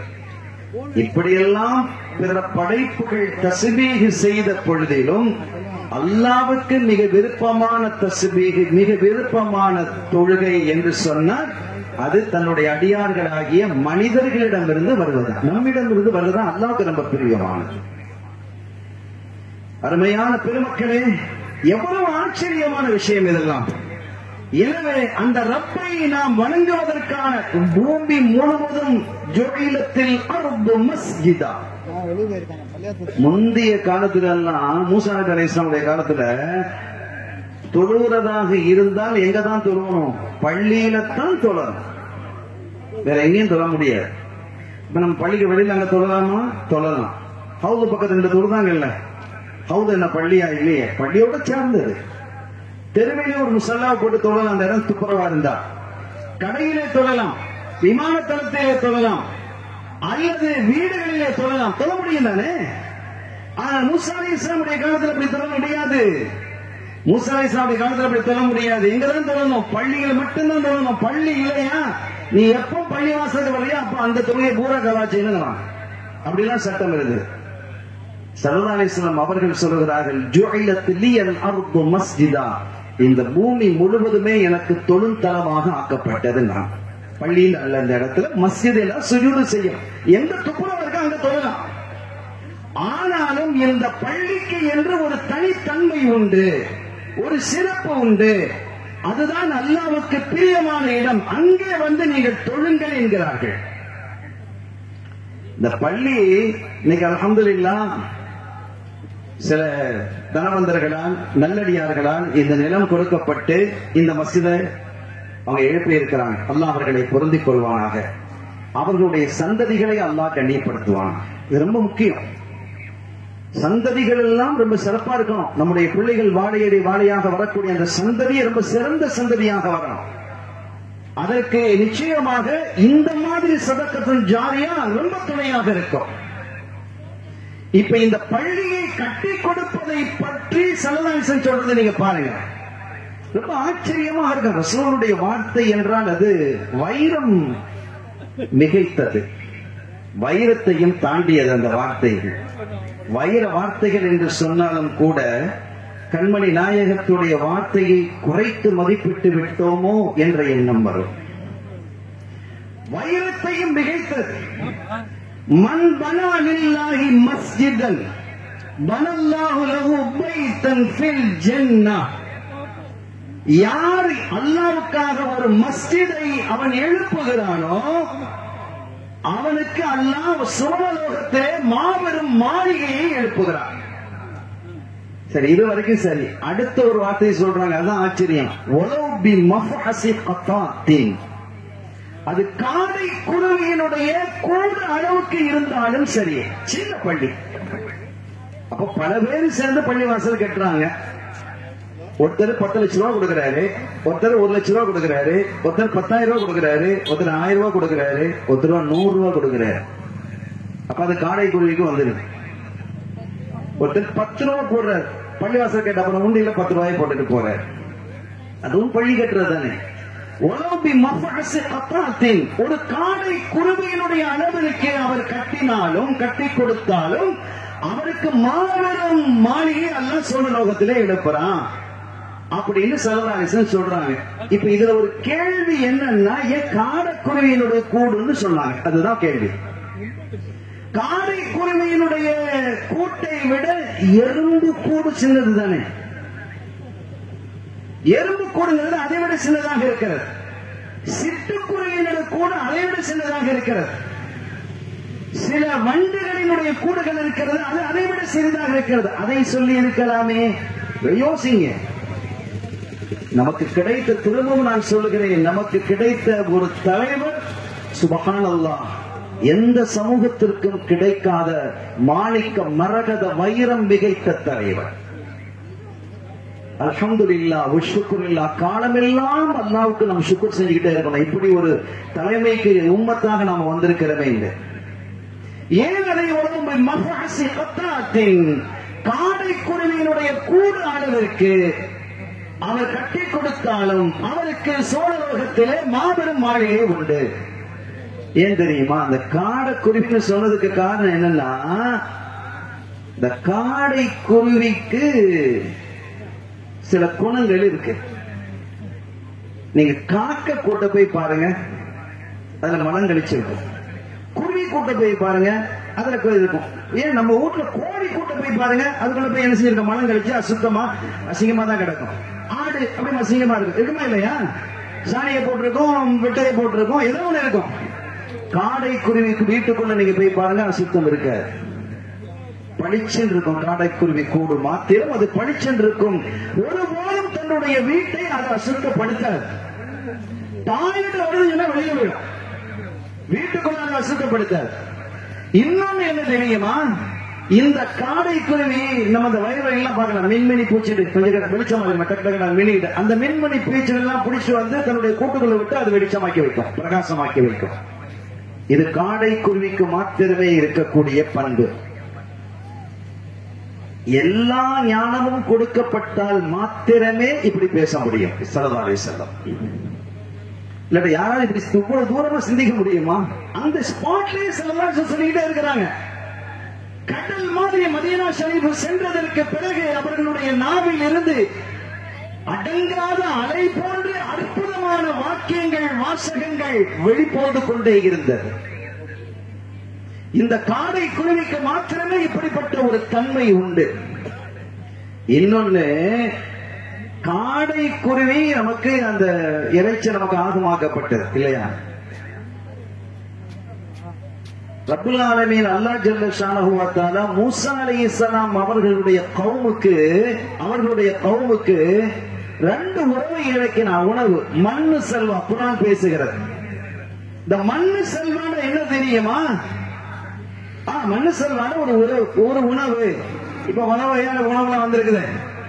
இப்ப என்ன மாதிரி உணவுலாம் வந்திருக்குது? பீசாங்கரா, காசாங்கரா, என்னெல்லாம சொல்றான். அப்ப அந்த உணவு என்னன்னா, ஒன்று மண்ணு செல்வா என்பது, ஒன்று ஐஸ்கிரீம், இன்னொன்று காடை குருவி. இந்த ரெண்டையும் ஸ்பெஷலா அல்லாஹ் தஆலா இறக்கலாம். இந்த ரெண்டையும் அல்லாஹ் தஆலா என்ன செஞ்சான்? அவங்களுக்கு இறக்கலாம்.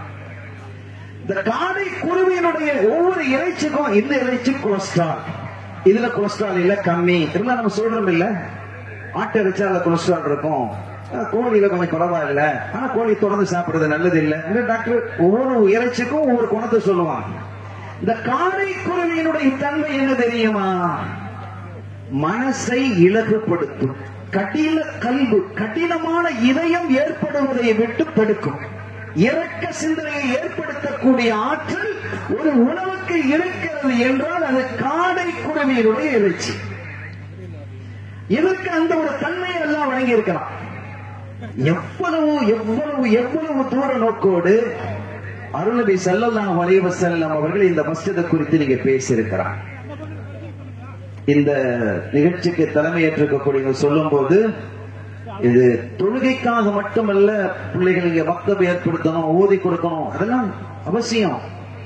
மஸ்ஜிதுன் நபவி வெறும் தொழுகை பள்ளியாக மட்டும் இருந்ததில்லை, மதரசாவாகவும் இருந்தது, நீதிமன்றமாகவும் இருந்தது.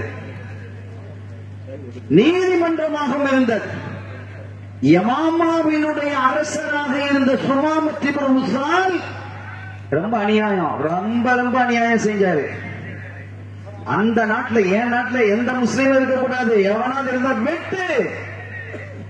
என் நாட்டில் லா இலாஹ இல்லல்லாஹ் முஹம்மது ரசூலுல்லாஹ் சொல்லக்கூடிய யாரும் இருக்கக்கூடாது அப்படின்னு பிரகடனப்படுத்தி பல அட்டகாசங்களை செய்தவர். ஒரு கட்டத்தில் முஸ்லிம்களால் கைது செய்யப்பட்டு மஸ்ஜிது நபவியினுடைய தூண்கள் கட்டி வைக்கப்படுறாங்க. கைதிகள் கட்டி வைக்கப்படும் தலமாகவும் மஸ்ஜிது நபவி இருந்தது, மஸ்ஜித் இருந்தது, அங்க இருந்தாங்க. ஆனா நாங்க யார சஹாபிகள் கொண்டு வந்தாங்களே, கைது செய்து கொண்டு வந்தாங்களே, யார கொண்டு வந்தா நமக்கு தெரியாது.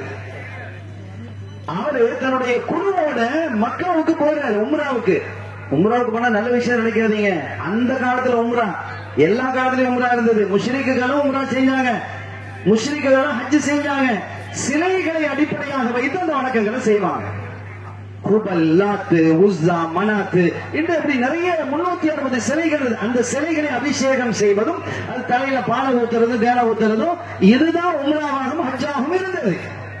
அதே மாதிரி ஒரு காரியத்தை செய்வதற்காக தன்னுடைய படைப்பட்டாளத்தோடு ஒரு குழுவோடு போகும் பொழுது, ஒரு கட்டத்தில் ஒரு தனியா அவர் அப்படியே காலால போகும்போது அரெஸ்ட் பண்ணி கொண்டு வந்துட்டாங்க. சந்தேகத்தின் அடிப்படையில் இவர் யாரு தெரியாது. ஏன்னா மதீனாவை தாக்குவதற்கான பல திட்டங்கள், சதிகள் நடந்து கொண்டிருந்த காலம் அது. உள்ள கொண்டு வந்துட்டாங்க, தூண்ல கட்டி வச்சாங்க. ஸல்லல்லாஹு அலைஹி வஸல்லம் ஃபஜ்ருக்கு வர்றாங்க, தொழுகை முடிச்சு வந்து பாக்குறாங்க. இவர் யாரு தெரியுமான்னு கேட்கறாங்க. தெரியாத நாயகமே ஒரு சந்தேகத்தின் அடிப்படையில் கொண்டு வந்திருக்கிறோம். இவர் தான் யமாமாவுடைய அரசர் சுமாமாங்கிறாங்க. கொதிச்சுட்டாங்க, தெரிஞ்சது அப்பவே வெட்டி போகிறாங்க. சுமாமா கைஃப் அந்தயா சுமாமா, ஸல்லல்லாஹு அலைஹி கேட்கறாங்க, எப்படி இருக்கிறீங்கன்னு கேட்கறாங்க. சுமாமா அரசர் இல்ல, பதில் சொல்றாரு, எனக்கு பிடிக்காத ஊரே இந்த மதீனா தான், எனக்கு பிடிக்காத மார்க்கமே இந்த இஸ்லாம் தான். நான் ஒரு முகத்தை பார்க்க கூடாதுன்னு அதிகமாக வெறுத்த முகம் உங்க முகம் தான் அப்படிங்கிற. எப்படி இருக்கும்? ஸல்லல்லாஹு அலைஹி வஸல்லம் சிரிச்சுக்கிட்டே போயிட்டாங்க. சுமாமாவை கவனிச்சுக்கங்க அப்படின்னு போயிட்டாங்க. நம்ம பாஷையில, போலீஸ் பாஷையில கவனிங்கன்னா எப்படி இருக்குன்னு தெரியும் தானே. டபுள் மீனிங்ல நபிமார்கள் பேசுவது ஹராம், பேச மாட்டாங்க. கவனிங்கன்னா கவனிக்கிறது தான். இந்த போலீஸ் கவனிப்பு இல்ல, ராணுவ கவனிப்பு இல்ல, அதிகார கவனிப்பு இல்ல. ஆனா அவங்க நல்ல உணவு கொடுத்தாங்க, பாத்ரூம் போறது கொடுத்தது, எல்லாருக்கும் வசதி செஞ்சு கொடுத்தாங்க. மறுநாள் ஸல்லல்லாஹு கேட்கிறாங்க, அதே பதில். மறுநாள் கேட்கிறாங்க, அதே பதில். அத்துலிக்கும் சுமாமா, சுமாமா விட்டுட்டாங்க, வெளியில போயிட்டாரு. சஹாபிகள் ஏன் இதெல்லாம் கேட்க மாட்டாங்க. ஸல்லல்லாஹு சொல்லிட்டாங்க, விட்டு விட்டாங்க. எவ்வளவு பெரிய கொடியவன் எத்தனை முஸ்லிம்களை கொண்டு இருக்கிறான் அப்படின்னு. ஸல்லல்லாஹு மஸ்ஜிதில் உட்கார்ந்து மக்களுக்கு நசீஹத் செஞ்சுட்டு இருக்கிறாங்க. திடீர்னு ஒரு சத்தம் கேட்குது, அஷ்ஹது அல்லா இலாஹ இல்லல்லாஹ் வ அஷ்ஹது அன்ன முஹம்மது ரசூலுல்லாஹ். பார்த்தா சுமாமா மஸ்ஜிதுல போயிட்டு வாசல்ல தண்ணீர் சொட்ட சொட்ட போய் குடிச்சிட்டு வந்து கலிமாவை சொல்றாரு. நாயகமே முதல் நாளே நான் இஸ்லாத்துக்கு வந்துட்டேன். அங்கே நடக்கக்கூடிய தீர்வுகளை நான் பார்க்கிறேன், இங்கே நடக்கக்கூடிய வணக்கங்களை பார்க்கிறேன், உங்களுடைய தோழர்கள் உங்களோடு நடந்து கொள்ளக்கூடிய அந்த ஒழுக்கத்தை பார்க்க எனக்கு ஆச்சரியமாக இருந்தது. இதுதான் சத்திய மார்க்கம் என்று எனக்கு முதல் நாளே விளங்கிவிட்டது. இருந்தாலும் கூட 2 நாட்கள் இதை உறுதிப்படுத்திக் கொண்டு நான் இஸ்லாத்தை ஏற்றுக்கொண்டேன். யாரும் சொல்லலாம், எனக்கு இந்த உலகத்திலேயே பிடித்தமான ஒரு மதீனா, பிடித்தமான மார்க்கம் இஸ்லாம். உங்கள் முகத்தை எனக்கு இப்போது பார்த்துக் கொண்டே இருக்க வேண்டும் என்று தோன்றுகிறது. சுமாமா எங்கே சென்றார்? மக்காவுக்கு போனாங்க. இனிமேல் நீங்க எப்படி உம்ரா செய்யணுங்கிறத கத்துக் கொடுக்கறாங்க. அந்த உம்ராவுக்கு போகும்போது அங்க இருக்கக்கூடிய இளைஞர்கள் தடை செய்தார்கள், பிரச்சனை ஏற்படுத்தினார்கள். உடனே சொன்னாங்க, பாரு நான் யாரு தெரியுமா, அவர் பெரியவர், அடே அவரோட போய் பிரச்சனை பண்ணாதங்கப்பா, அவர் யமாமா அவருடைய அரசர்ப்பா, அவர் யாருன்னா எங்களுக்கு என்ன, ஏன்னா இது வித்தியாசமா உம்ரா செய்யறாரு, லப்பைக் அல்லாஹும்ம லப்பைக் புதுசா சொல்றாரு.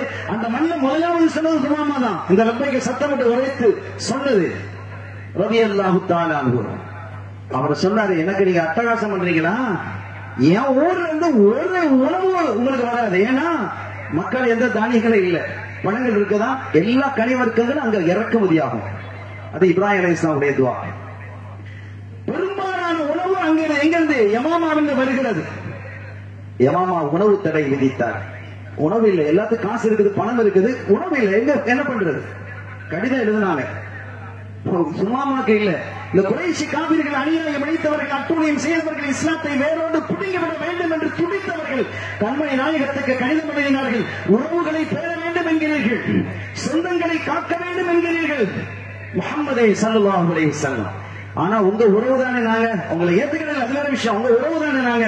சும்மாமா இப்படி உணவு தடை விதித்து நாங்க பசியும் பட்டினியுமா இருக்கிறோமே அப்படின்னு கருதுறாங்க. என்ன ஊரை விட்டு துரத்தி விட்டா, எங்களை அநியாயம் பண்ணா, இந்த மாதிரி கப்பாபின் அறத்துக்கு அநியாயம் பண்ணா, பிலால் ரலியல்லாஹு அன்ஹு பண்ணா, சுமையாவை உயிரோட கொண்டானே, என்ன அநியாயம் பண்றான்னு திருப்பி பதில் எழுதுவோமா இல்லையா? ஸல்லல்லாஹு எழுதில்லை. அடுத்த கடிதம் எழுதினார்கள், குறைஷிகளுக்கல்ல சுமாமாவுக்கு எழுதினார்கள்.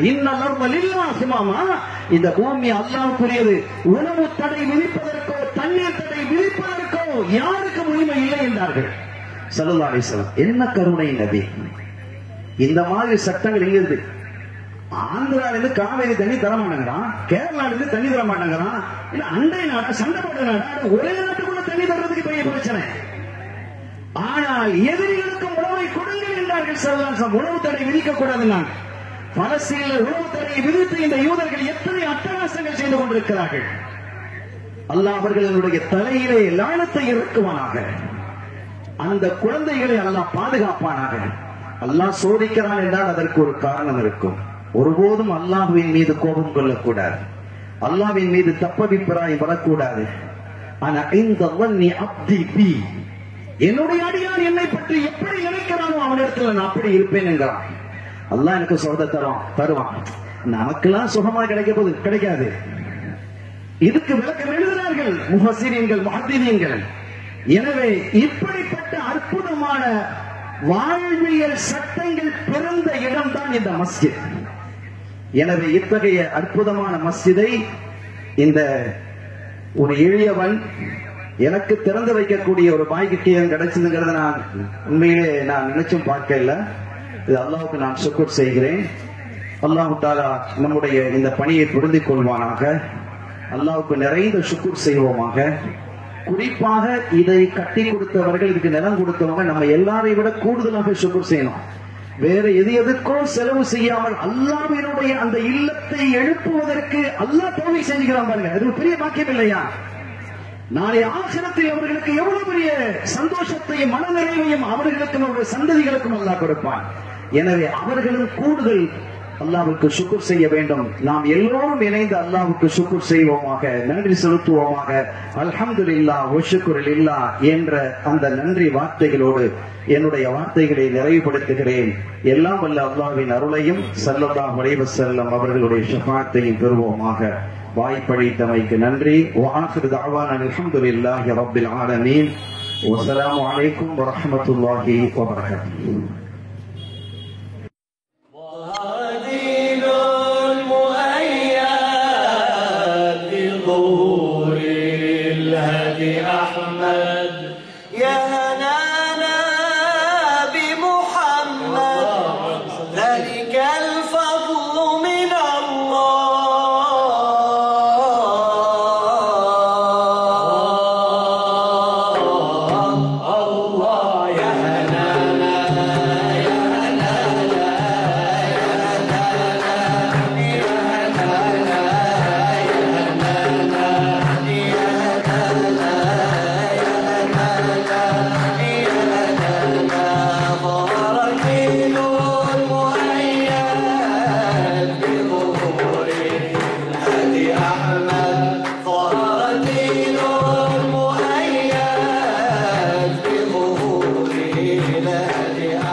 அடுத்ததாக நன்றியுரை நிகழ்த்துவதற்காக வேண்டி கண்ணியத்திற்கு மரியாதைக்குரிய ஜனாப் ஹாஜி ஷாவுல் மீது அவர்களை அழைக்கின்றேன்.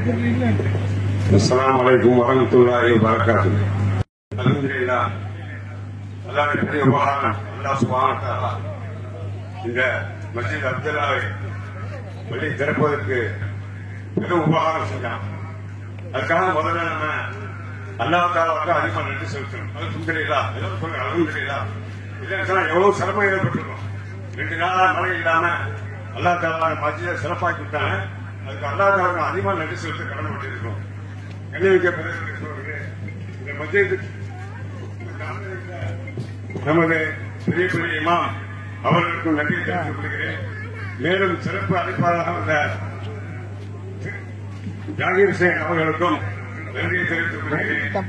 மேலும் இந்த மஸ்ஜிதுக்கு பள்ளியாசலை கட்டிக் கொடுத்த பூப்பாத்தை கொண்டார் அவர்கள் குடும்பத்தார்களுக்கும் நன்றி தெரிவித்துக் கொள்கிறேன்.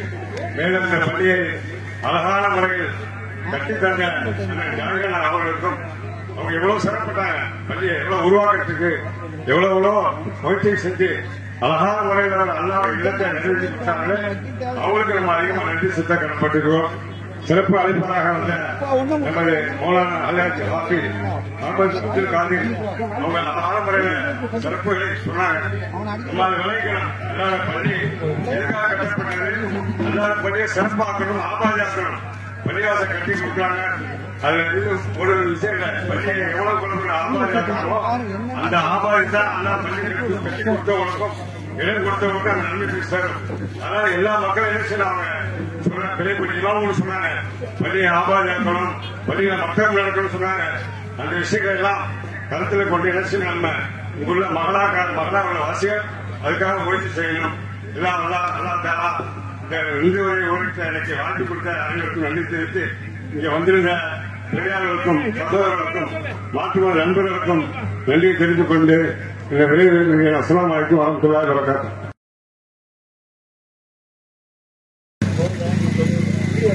இறுதியாக துவா சிறப்புரையாற்றிய ஹஸ்ரத் பெருந்தகை அவர்கள் துவா ஓதுவார். الحمد لله رب العالمين حمدا يوافي نعمه ويكافئ مزيدا وعفنا يا كريم يا رحيم يا الله. اللهم صل على رسولك سيدنا ونبينا مولانا محمد طب القلوب ودوائها وعافية الأبدان وشفائها ونور الأبصار وضيائها وعلى آله وصحبه وسلم. اللهم اغفر لنا ذنوبنا وخطايانا كلها يا رب العالمين. اللهم آت أنفسنا تقواها وزكها أنت خير من زكاها أنت وليها ومولاها.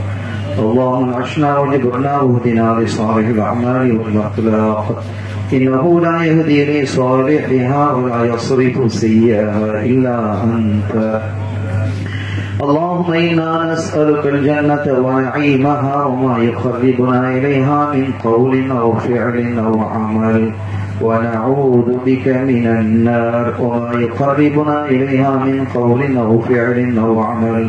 اللهم إن بيتك عظيم ووجهك كريم وأنت يا الله حليم كريم عظيم تحب العفو فاعف عنا. யா அல்லாஹ் எங்களை மன்னிப்பாயாக, எங்களுடைய பெற்றோர் பாவங்களை மன்னிப்பாயாக, உற்றார்களுடைய பாவங்களை மன்னிப்பாயாக, எங்களுடைய ஷேக்மார்கள் உஸ்தாதுடைய மாணவ மாணவிகளுடைய சந்ததிகளுடைய பாவங்களை மன்னிப்பாயாக, எங்களுடைய குறைகளை மறைத்து விடாயாக. நீயே அருளாளன், நீயே அன்பாளன், நீயே கருணையாளன். யா அல்லாஹ் உன்னுடைய அன்பாளன் கருணையாளன் எங்களை மன்னித்து எங்களை அரவணைத்துக் கொள்வாயாக. பாவங்களை விட உன்னுடைய கருணை விசாலமானது, குற்றங்களை விட உன்னுடைய மன்னிப்பு விசாலமானது. அருளாளனே அன்பாளனே எங்களை மன்னித்து அரவணைத்து எங்களை பொருத்திக் கொள்வாயாக. சமூகத்திற்கு மத்தியிலே ஒற்றுமை தருவாயாக, ஆரோக்கியத்தை தருவாயாக.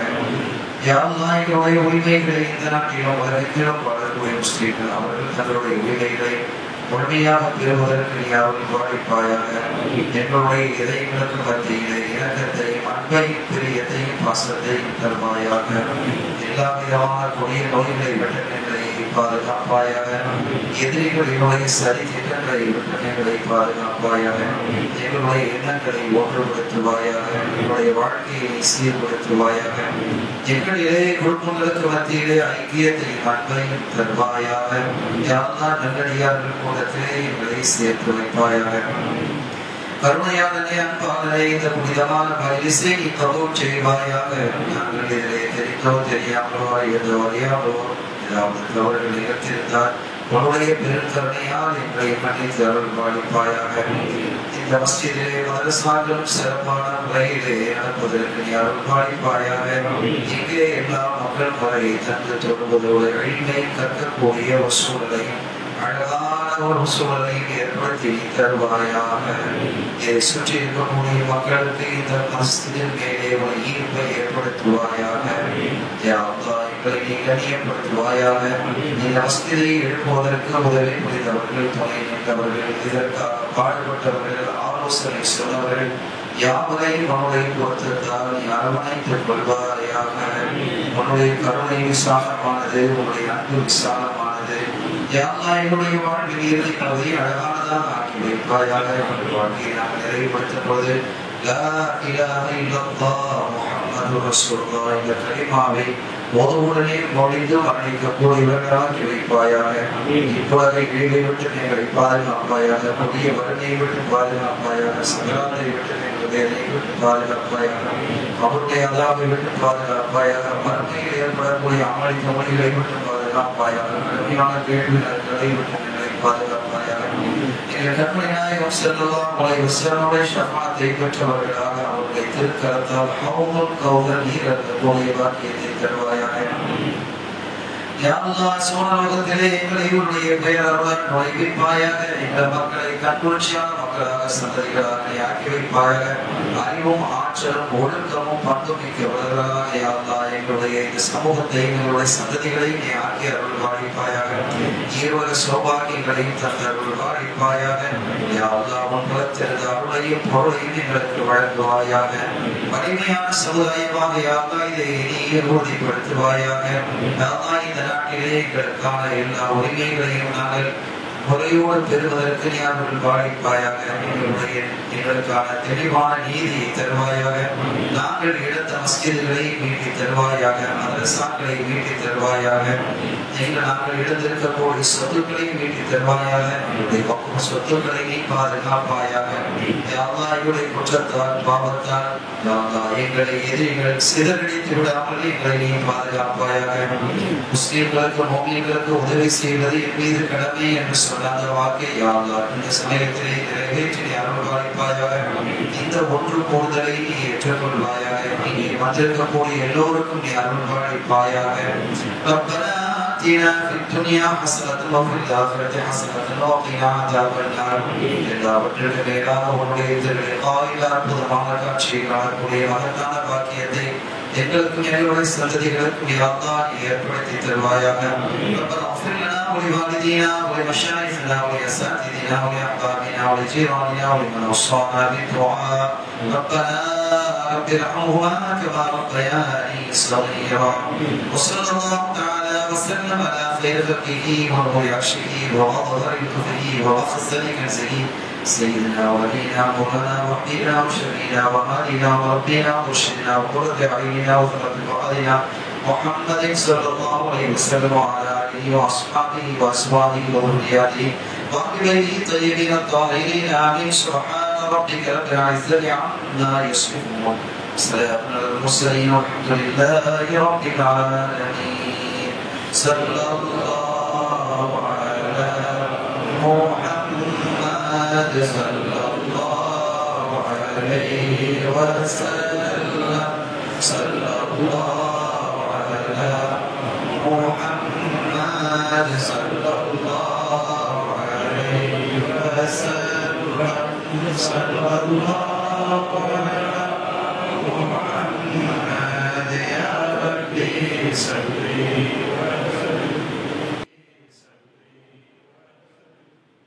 ودين المؤيد بظهور الهدي أحمد.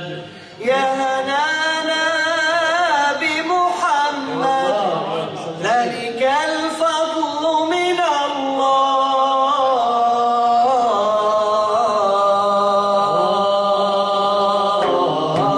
الله يا هنانا يا هنانا يا هنانا يا هنانا يا هنانا يا هنانا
يا